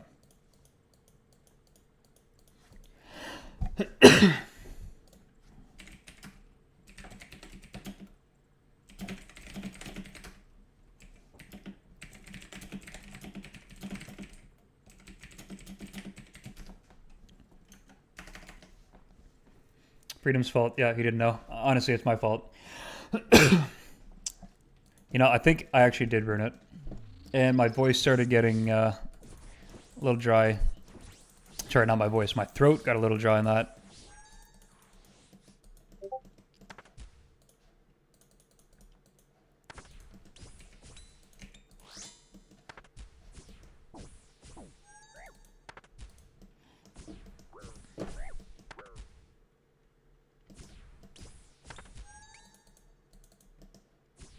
Oh, I forgot to grab food.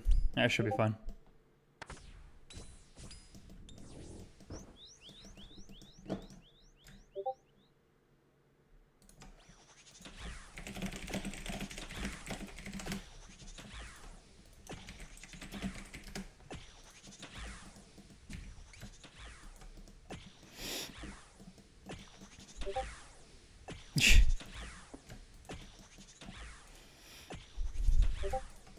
And every time I recorded the guide, I forgot to mention what the potion does, and I forgot to drink the potion before starting the first boss. So, okay.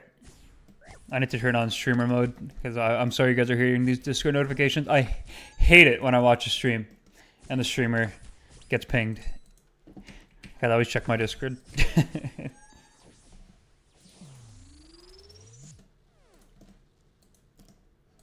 Alright, I should probably cook a few of these.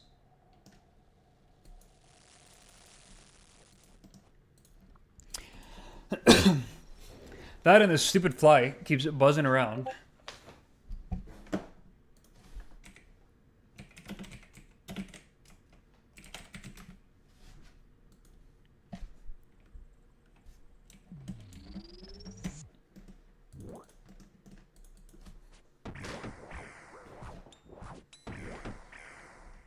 Dude, I'm gonna catch this goddamn fly. I think the fly is like dying or something. It's like its 5th day here. I don't think it's gotten any food. It's slowing down. I'm gonna catch it. We're finally gonna get rid of it.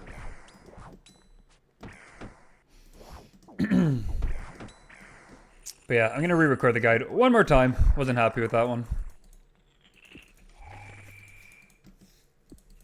Hi, and welcome to my guide. Get a little Slayer music in there.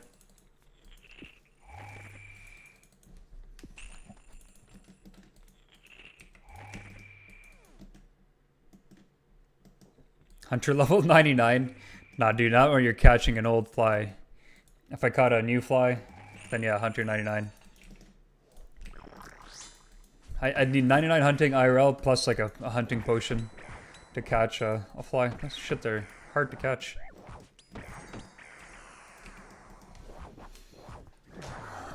I do have water. Hell yeah.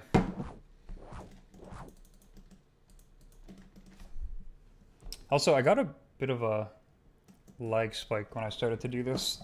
Or, not started to do this, when I was wrapping up the guide. It's streaming to 2 platforms plus recording locally. I'm sure that's taxing on the computer. Let me see what my temps are at. We're still good on the temps. Very nice.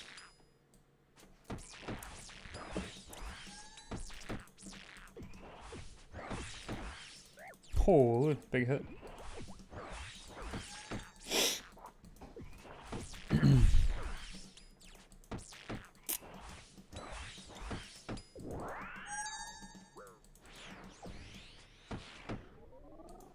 what am I doing with these weapons?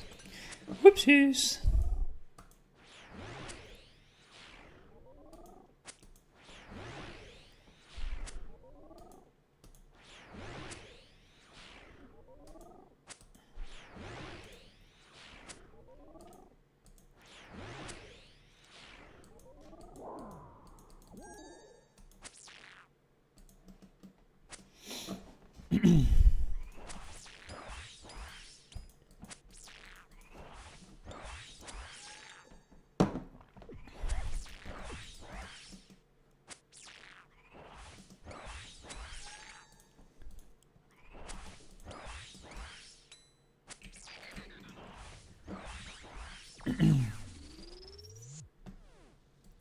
Alright, alright, alright.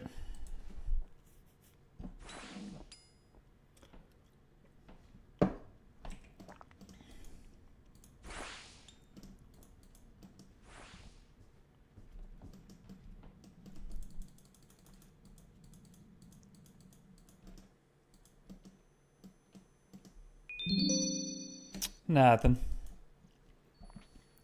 Alright. I'm gonna record it one more time.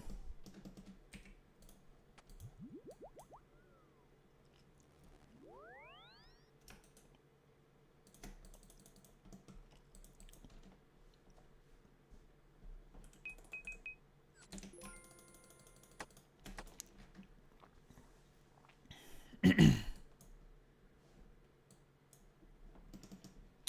reorder the inventory like that as well. Alrighty, let's close Discord. Can you get some more water before I do this one more time?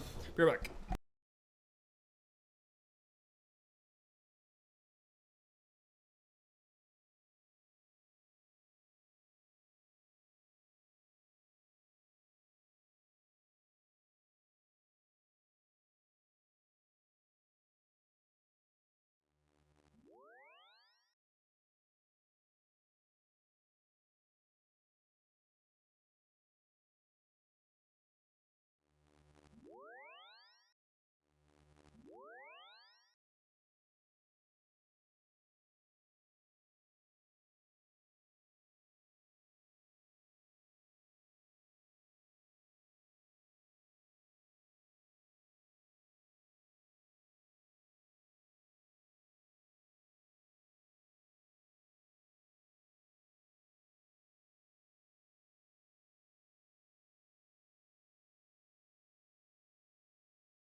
Alrighty, I'm back.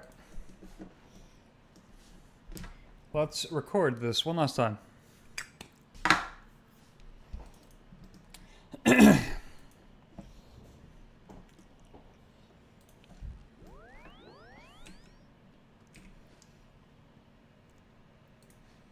Hi, welcome to my guide. I'm not starting it like that. Hi, welcome to my guide.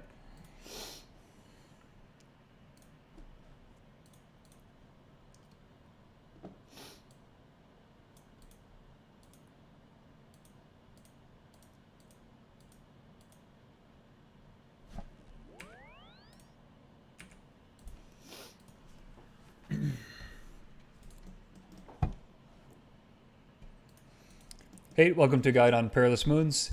Most guides on YouTube are like 20 minutes long. I'm going to keep this guide as concise as possible so you can get right into this if you want to get the combat achievements done, or maybe you want to get the Blue Moon set for the Master Clue step. So, max melee gear, or not max melee, just bring the best melee gear you can. If you have tanky armor, that helps you. Like if you have like barrows, tank chest, or legs, you can even bring a shield if you're taking a lot of damage. Because yeah, the boss's damage will kind of scale down if you're wearing a shield. That being said, there's 3 bosses. You want to bring a stab weapon for one, a crush weapon for another one, and a slash weapon for the last one. I'm bringing the Noxious Halberd for my stab. I'm bringing Saildor, Dragon Defender for slash, and then the Dual Macchiato for crush. In my inventory, I'm also bringing a rope. You can get one in the minigame, but to be a little more efficient, you can bring it with you. I guess I skipped my spec weapons. I'm bringing a Void Waker and the Crystal Halberd. You don't need Void Waker. Crystal Halberd is plenty. You don't even spec that often. There, you can, but you'll see when I do it. To get there, I'm going to use the Pendant of 8s. There's also Quetzal Teleport. Quetzal. There's a few spots you can port to. I'll show you that in a second. Construction Cape, just to port to my house, but you don't really need that. Now, this whole minigame is going to be self-contained, so you don't really need to bring any food or potions, which is cool. And then finally, I'm bringing runes for Thrall and Death Charge. So that's why I have these 3 items here. So let's port over, equip the right weapon. So there's a Quetzal teleport at the top, and there's also one at the bottom. The one at the bottom you need to build. So if you're a big nub like me and you don't have one built, just use whatever you have to get here. Pendant of 8s or the upstairs Quetzal teleport. Now, as I'm running over there, one plugin that I'm going to recommend is the Tile Packs. Get the Tile Pack plugin. Let me move my camera real quick. Oh, wrong thing. Tile Pack, and then type in Moon. And now you can just click the plus, and then you'll have them enabled. Simple as that. So running in here, let's run north. I'll go over one quick thing as we're running over, and then basically everything else I'm going to explain while we're there.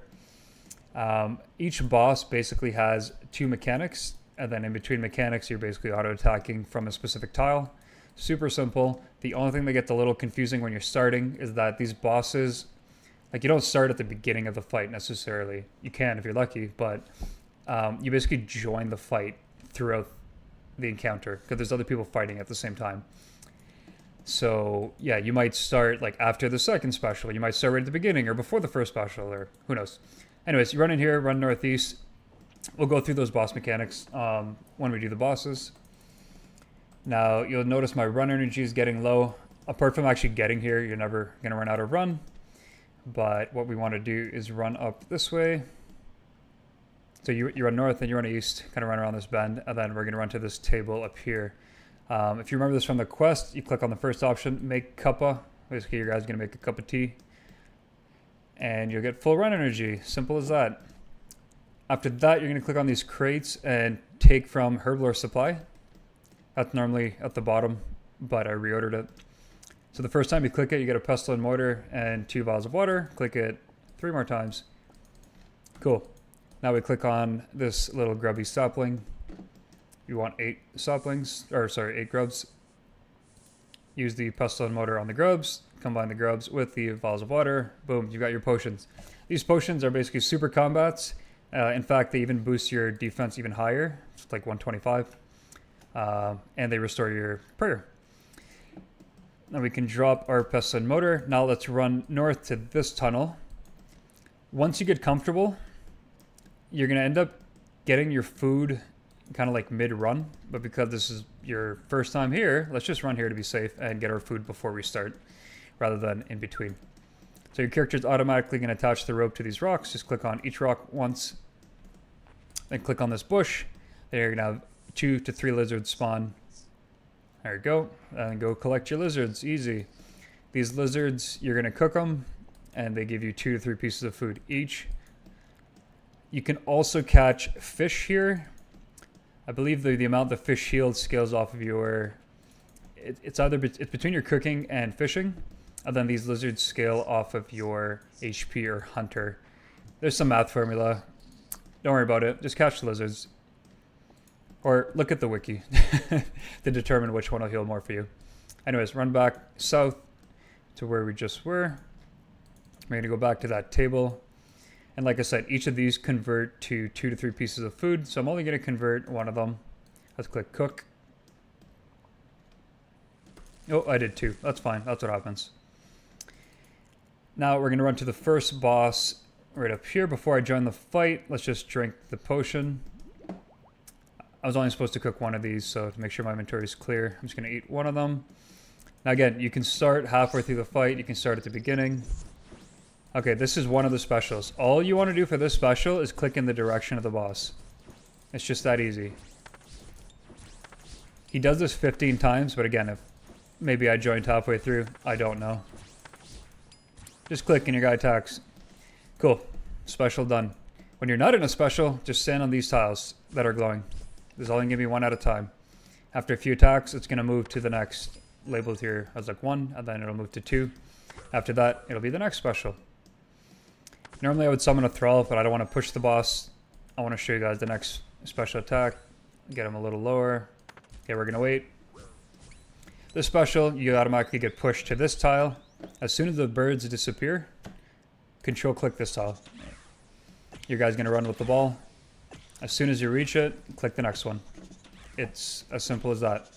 As soon as your true tile reaches the corner, control click the next one. As soon as your guy reaches the corner, click the next one. That's it. So you saw both specials. Otherwise, stand on these glowing tiles.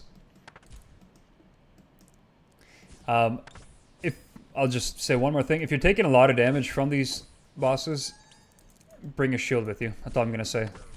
Like a shield on, say, like a whip, or a shield on a whatever stab weapon you have for this first one. Anyways, first boss done. We're going to run east. So this is the lizard spot I was talking about. If I didn't catch the lizards right away, I could catch them after the first boss right here. It's a little more time efficient, but whatever. Okay, next is the crush boss. Run in. Perfect. So we're not in a special yet. I can talk about them.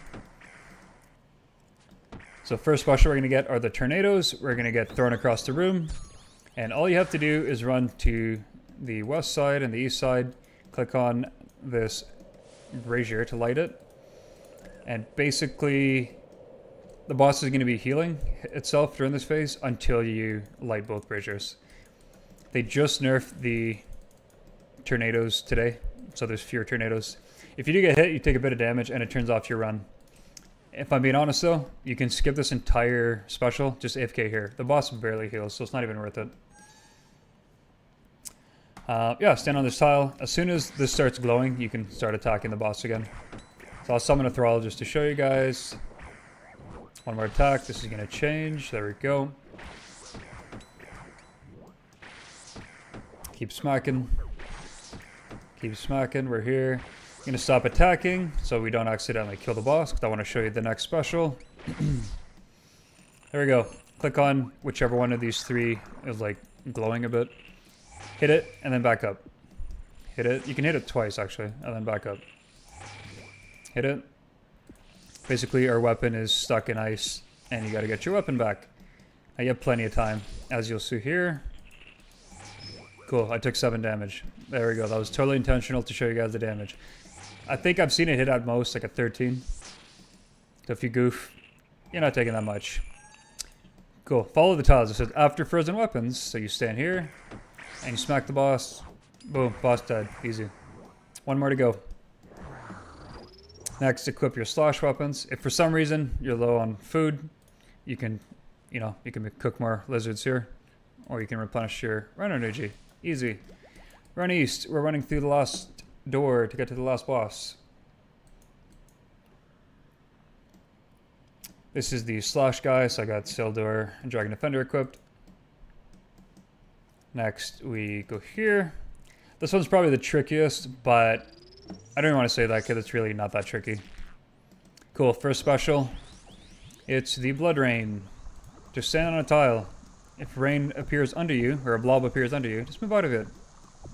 Then you want to end the phase on this after rain tile, because that's where you're going to be able to attack him from. Boom, you're there. Easy. Attack. This rain only hits for like 7 damage. You'll heal the boss though if you get hit by it. The next special is the one that people struggle with, but I'll show you a very, I don't know, a good tip to make sure you don't get hit by it. So when the special starts, you're going to take 15 damage, and you immediately want to run over to the Jaguar that has a glowing tile. Right here. Boom. Click it. Then all you have to do is click on this tile where the rain is when it fully finishes expanding. So the circle grows, fills out the square, and you click on it. Then you click back on the Jaguar. So as soon as the circle fills out, click. Circle fills out, click. Circle fills out, easy. The last one, I didn't click because you don't take damage because the phase is over. And yeah, that's basically it. So on this boss, I would normally throw my specs. I didn't throw my spec because I was yapping. Yeah, now we've killed all 3 as indicated on the screen here. Run south and we're going to go claim our reward, and then I'll show you exactly where you need to go to start your next run. You can pray melee when you run by these Naguas, but they won't hit you too often. Now run north and claim your prize. And I'll show you guys how to get a unique right here.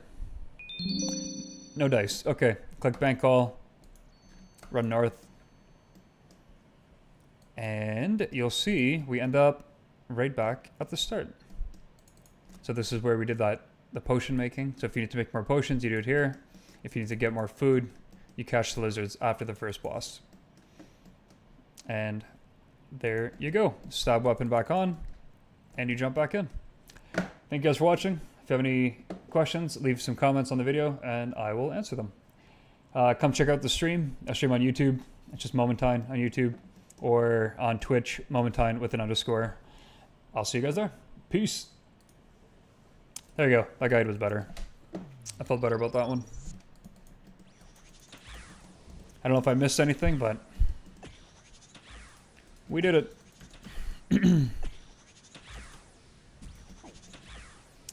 I must speak differently when I'm recording a video, because I can like kind of chat on stream and my voice will be fine.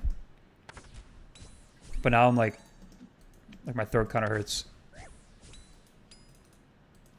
Anyways.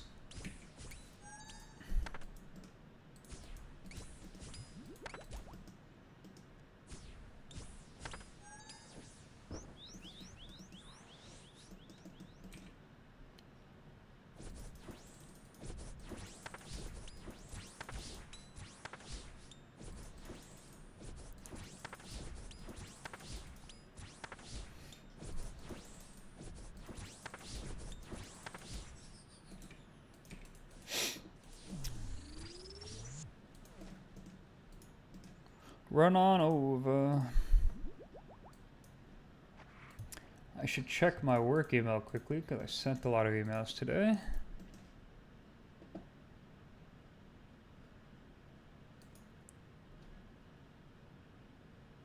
What's this? Oh.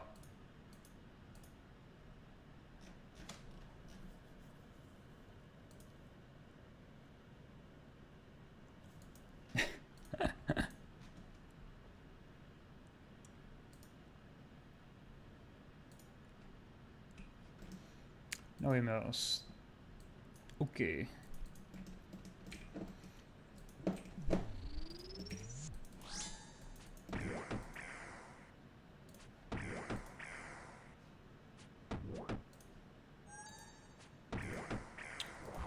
Is this the latest video that I did?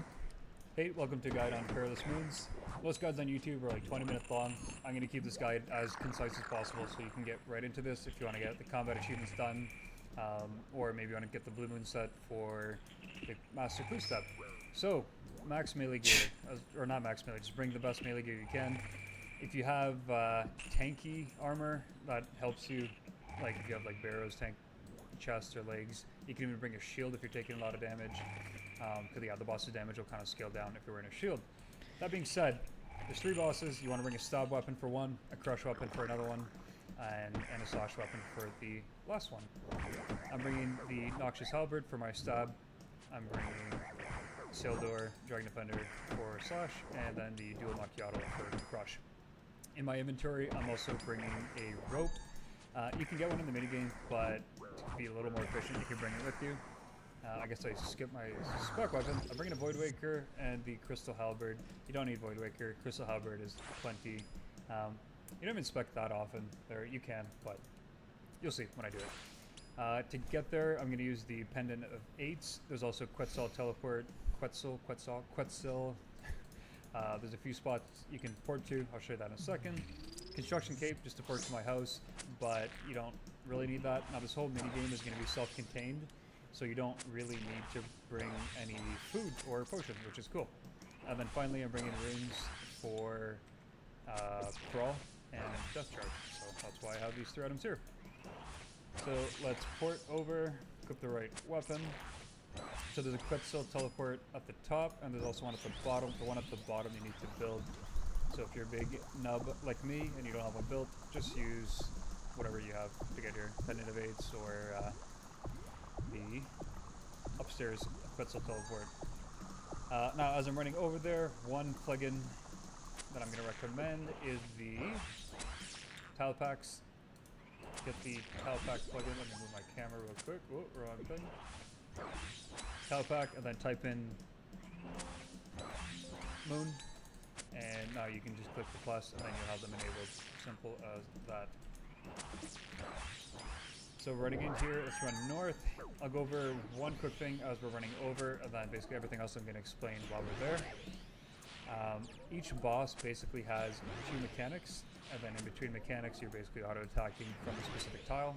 Super simple. The only thing that gets a little confusing when you're starting is that these bosses, like, you don't start at the beginning of the fight necessarily. You can if you're lucky, but you basically join the fight throughout the encounter, because there's other people fighting at the same time.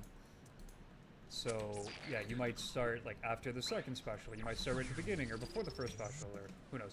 Anyways, you run in here, run northeast. We'll go through those boss mechanics when we do the bosses. Now, you'll notice my run energy is getting low. Apart from actually getting here, you're never going to run out of run. But what we want to do is run up this way. So you run north and you run east, kind of run around this bend, and then we're going to run to this table up here. If you remember this from the quest, you click on the first option, make cuppa. Basically, your guy's going to make a cup of tea. And you'll get full run energy. Simple as that. After that, you're going to click on these crates and take from Herblore Supply. That's normally at the bottom, but I reordered it. So the first time you click it, you get a pestle and mortar and 2 vials of water. Click it 3 more times. Cool. Now we click on this little grubby sapling.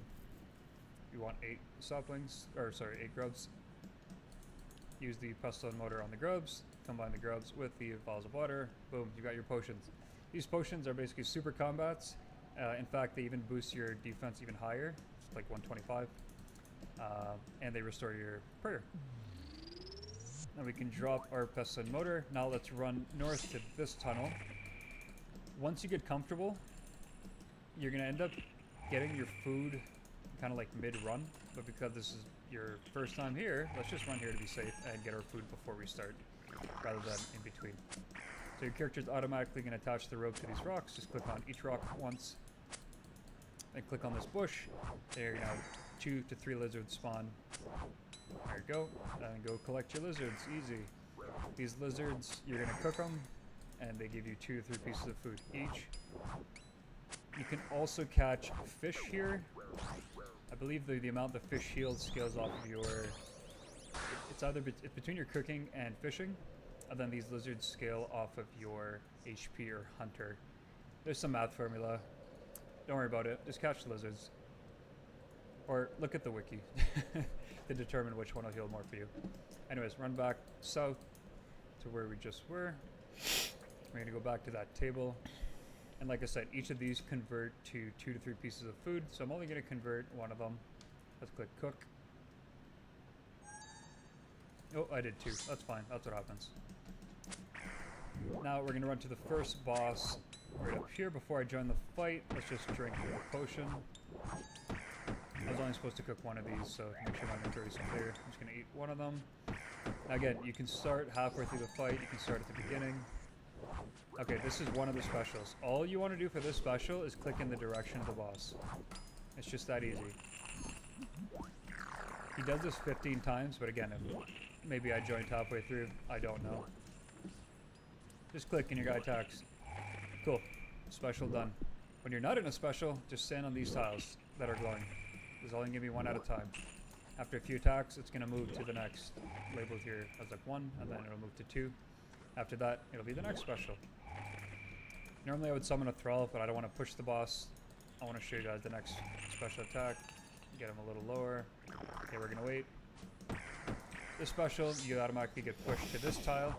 As soon as the birds disappear, control click this tile. Your guy's going to run with the ball. As soon as you reach it, click the next one. It's as simple as that. As soon as your true tile reaches the corner, control click the next one. As soon as your guy reaches the corner, click the next one. That's it. So you saw both specials. Otherwise, stand on these glowing tiles. I'll just say one more thing. If you're taking a lot of damage from these bosses, bring a shield with you. That's all I'm going to say. Take a shield on, say like a whip or a shield on a whatever stab weapon you have for this first one. Anyways, first boss done. We're going to run east. So this is the lizard spot I was talking about. If I didn't catch the lizards right away, I could catch them after the first boss right here. A little more time efficient, but whatever. Okay, next is the crush boss. Run in. Perfect. So we're not in a special yet. I can talk about them. So the first special we're going to get are the tornadoes. We're going to get thrown across the room. And all you have to do is run to the west side and the east side. Click on this brazier to light it. And basically, the boss is going to be healing itself during this phase until you light both braziers. They just nerfed the tornadoes today, so there's fewer tornadoes. If you do get hit, you take a bit of damage and it turns off your run. If I'm being honest though, you can skip this entire special, just AFK here. The boss barely heals, so it's not even worth it. Yeah, stand on this tile. As soon as this starts glowing, you can start attacking the boss again. So I'll summon a thrall just to show you guys. One more attack. This is going to change. There we go. Keep smacking. Keep smacking. We're here. I'm going to stop attacking so we don't accidentally kill the boss, because I want to show you the next special. There we go. Click on whichever one of these three is like glowing a bit. Hit it and then back up. Hit it. You can hit it twice actually, and then back up. Hit it. Basically our weapon is stuck in ice and you got to get your weapon back. Now you have plenty of time, as you'll see here. Cool, I took 7 damage. There we go, that was totally intentional to show you guys the damage. I think I've seen it hit at most like a 13. So if you goof, you're not taking that much. Cool, follow the tiles. It says after frozen weapons, so you stand here and you smack the boss. Boom, boss dead, easy. One more to go. Next, equip your slash weapons. If for some reason you're low on food, you can, you can cook more lizards here, or you can replenish your run energy. Easy. Run east. We're running through the last door to get to the last boss. This is the slash guy, so I got Sildor Dragon Defender equipped. Next, we go here. This one's probably the trickiest, but I don't even want to say that because it's really not that tricky. Cool, first special. It's the Blood Rain. Just stand on a tile. If rain appears under you, or a blob appears under you, just move out of it. Then you want to end the phase on this after rain tile, because that's where you're going to be able to attack him from. Boom, you're there. Easy, attack. This rain only hits for like 7 damage. You'll heal the boss though if you get hit by it. The next special is the one that people struggle with, but I'll show you a very, I don't know, a good tip to make sure you don't get hit by it. So when the special starts, you're going to take 15 damage, and you immediately want to run over to the Jaguar that has a glowing tile. Right here. Boom. Click it. Then all you have to do is click on this tile, where the rain is when it fully finishes expanding. So the circle grows, fills out the square, and you click on it. Then you click back on the Jaguar. So as soon as the circle fills out, click. Circle fills out, click. Circle fills out, easy. The last one, I didn't click because you don't take damage because the phase is over. And yeah, that's basically it. So on this boss, I would normally throw my specs. I didn't throw my specs because I was yapping. Yeah, now we killed all 3 as indicated on the screen here. Run south and we're going to go claim our reward, and then I'll show you exactly where you need to go to start your next run. You can pray melee when you run by these Naguas, but they won't hit you too often. Now run north and claim your prize. I'll show you guys how to get a unique right here. No dice. Okay, click Giant Ball, run north, and you'll see we end up right back at the start. So this is where we did that, the potion making. So if you need to make more potions, you do it here. If you need to get more food, you catch the lizards after the first boss. And there you go. Stab weapon back on, and you jump back in. Thank you guys for watching. If you have any questions, leave some comments on the video, and I will answer them. Come check out the stream. I stream on YouTube, Momentine on YouTube, or on Twitch, Momentine with an underscore. I'll see you guys there. Peace. Okay, I'm happy with that guide. I had to rewatch it once just to make sure it was fun.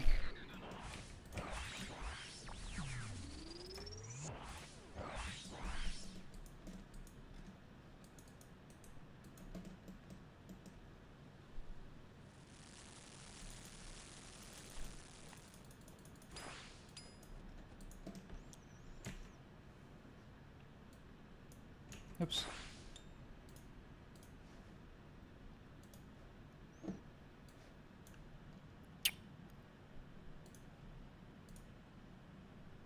Wait, how long was the video? I missed it. Hey, welcome to Guide on Perilous Moon. 12 minutes! Fuck.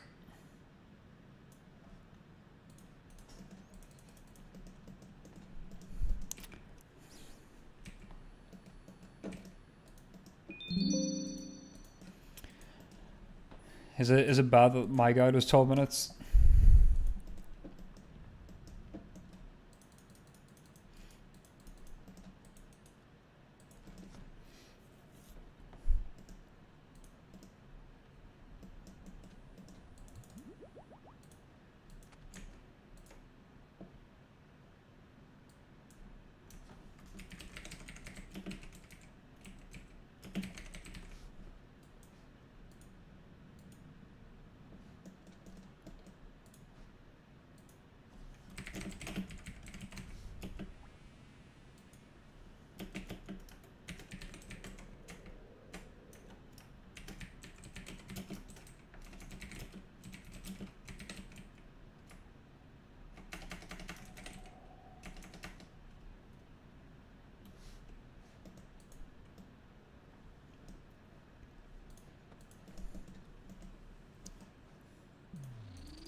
I am tired of Perilous Moons though, not gonna lie.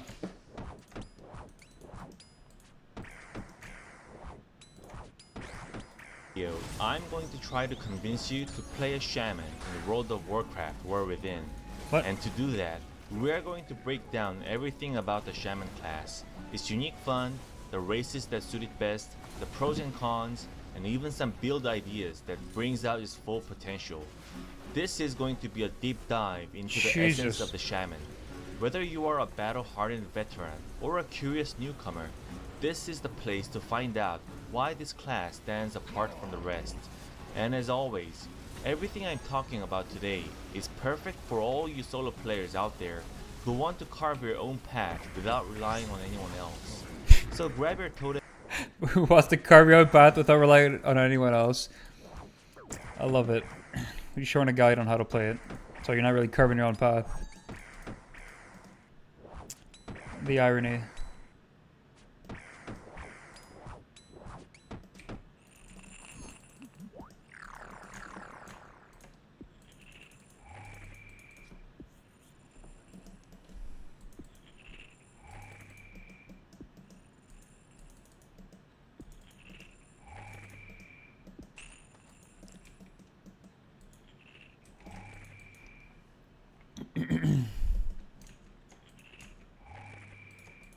totems, sharpen your lightning, and let's get into why Shaman is the one of the most rewarding and unique classes you can play.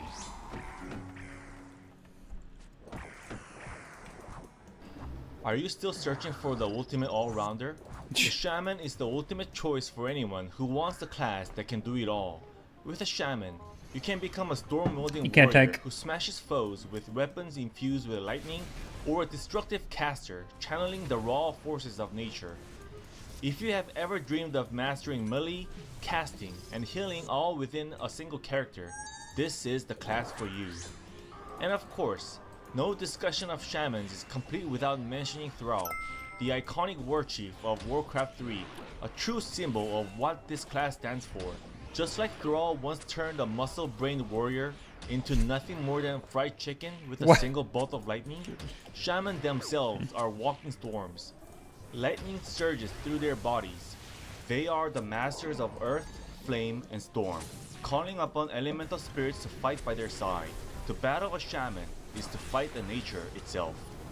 Okay. Amazing. Thank you. When it comes to choosing a race for your Shaman, it honestly doesn't matter too much. It's your story, and you can build it however you want. But if you want to lean into the lore and really feel the classic Shaman vibe, then for Horde, I would recommend going with an Orc, and for the Alliance, a Draenei. For Orcs, not only do you get Blood Fury for extra burst damage, but you also gain stun resistance, a huge benefit for a class that tends to take a lot of hits while fighting up close. Beyond that, the Horde gives you plenty of strong options like Tauren and Troll. Alright.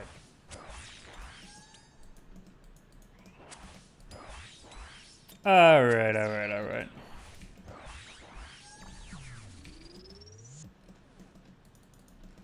Let's go. Let's get a drop. Let's get a drop right here, right now.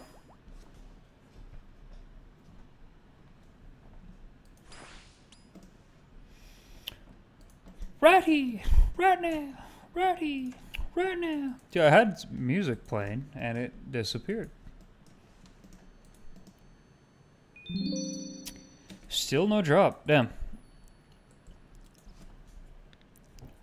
Went from Omega lucky to not as lucky.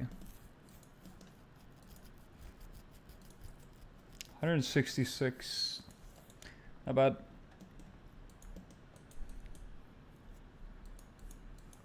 Just hoping for the double to finish it, you know? Both items. Would be nutty.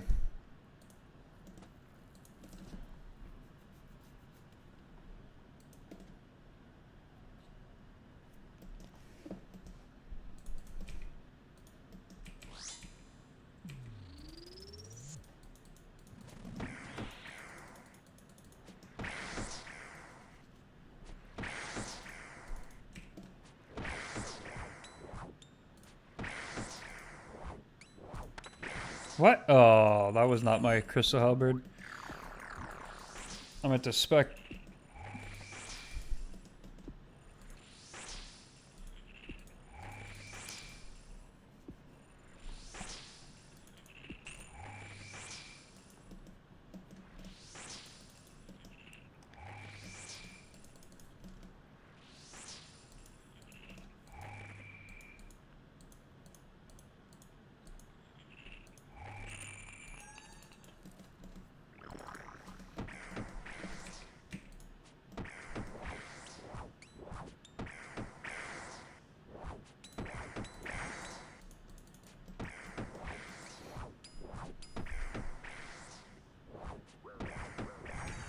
Nice. Only one special. I'm happy with that.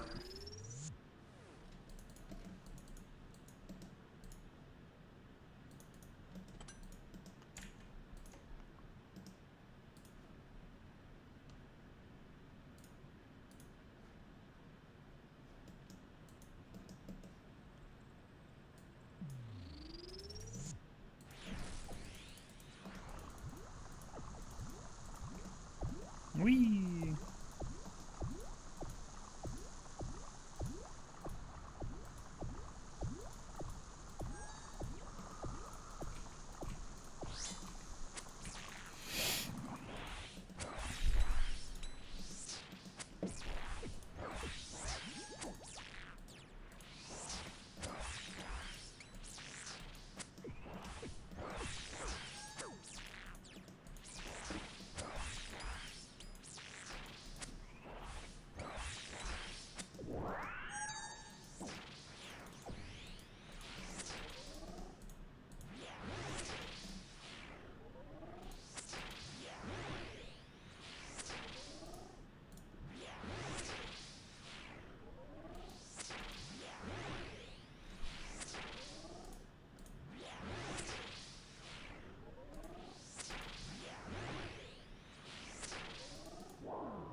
Nice.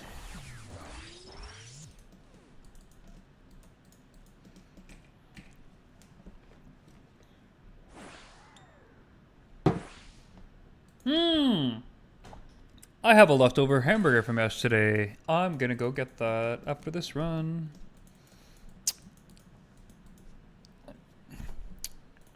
Big drop right here. Boom. No drop. No drop. Unlike you.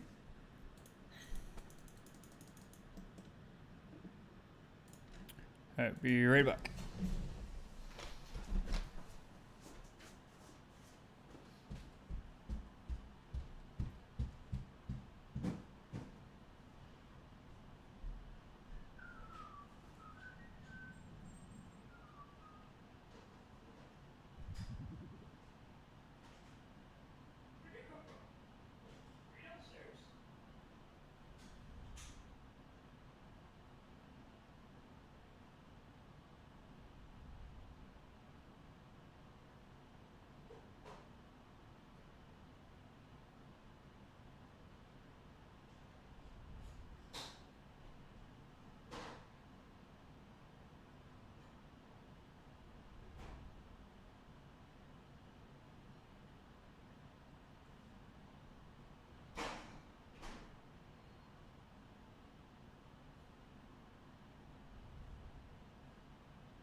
Back. Your wife's making burgers for dinner? Hell yeah, dude. Had them yesterday. And there's one left over.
Okay, I'm off mute now.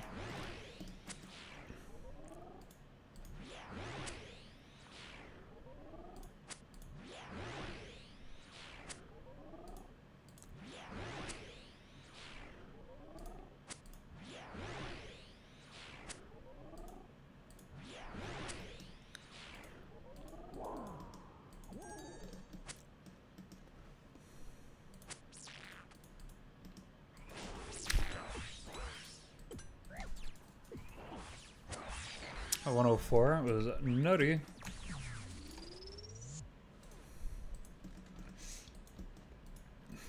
Time to open it up again.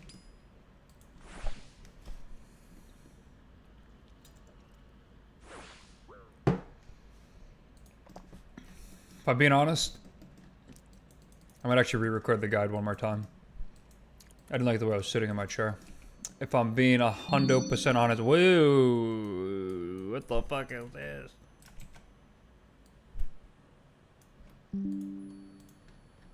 That's like the worst drop I've gotten. You see that? You see that drop?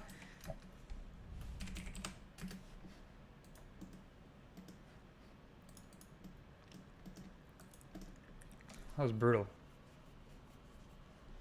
Oh, were you LMAOing to how I was sitting? Or what I said about how I was sitting for the recording? Or for that drop?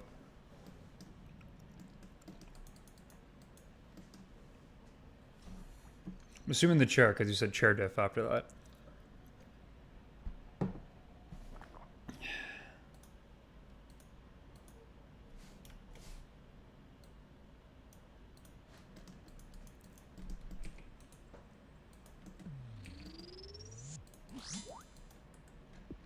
My weapons.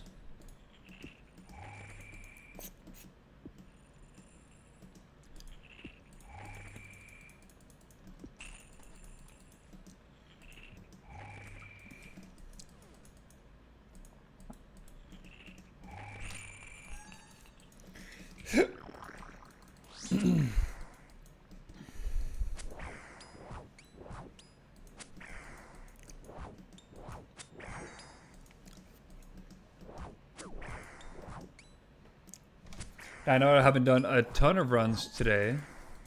I started at like, what time did I start streaming? At 12:30? Alright, I can check.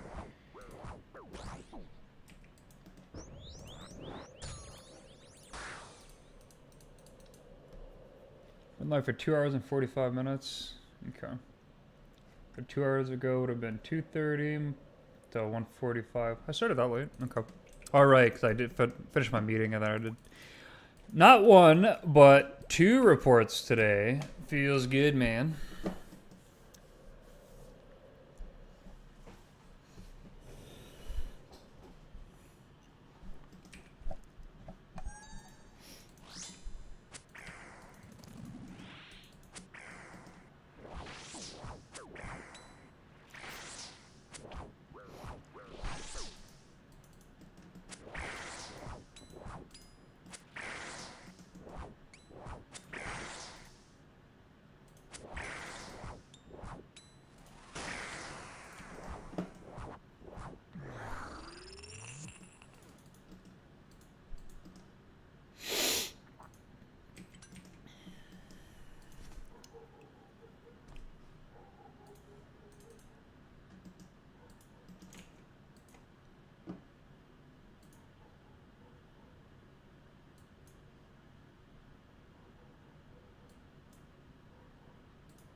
Excuse me.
Nice spec.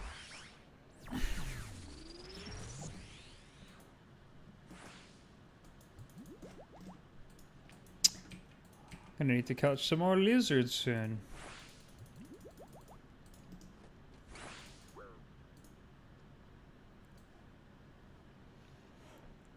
Alright. Do I get a piece right now? Let's find out together. Hell no. Look at this swamp tar bullshit. Get out of here. Terrible game.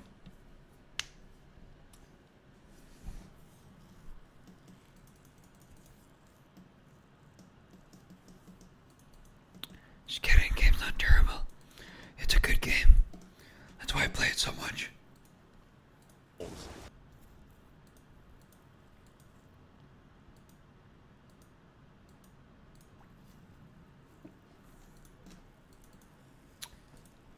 Alrighty.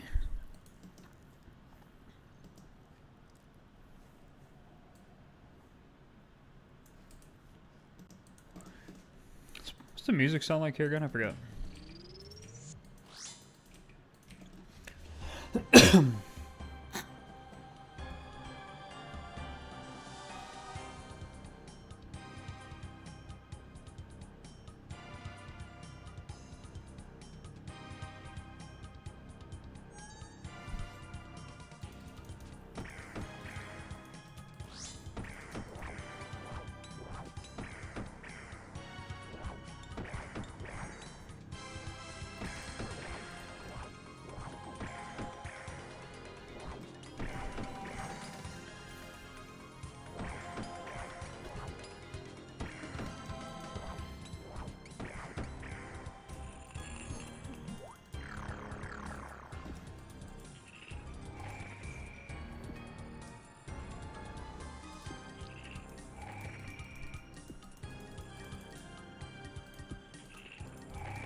Oop, too soon. Too soon, Executus! Too soon!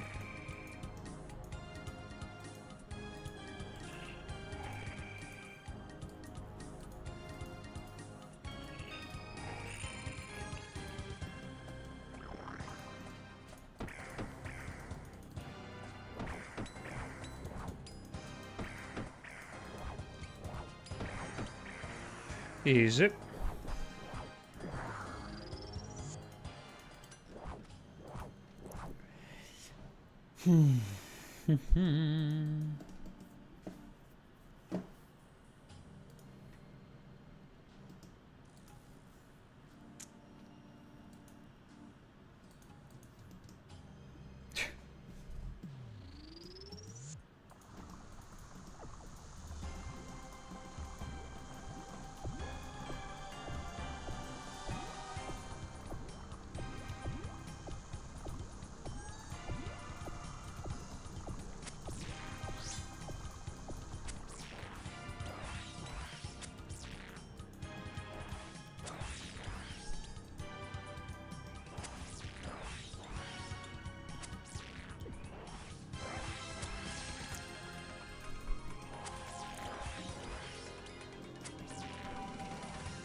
Nothing. Unlucky.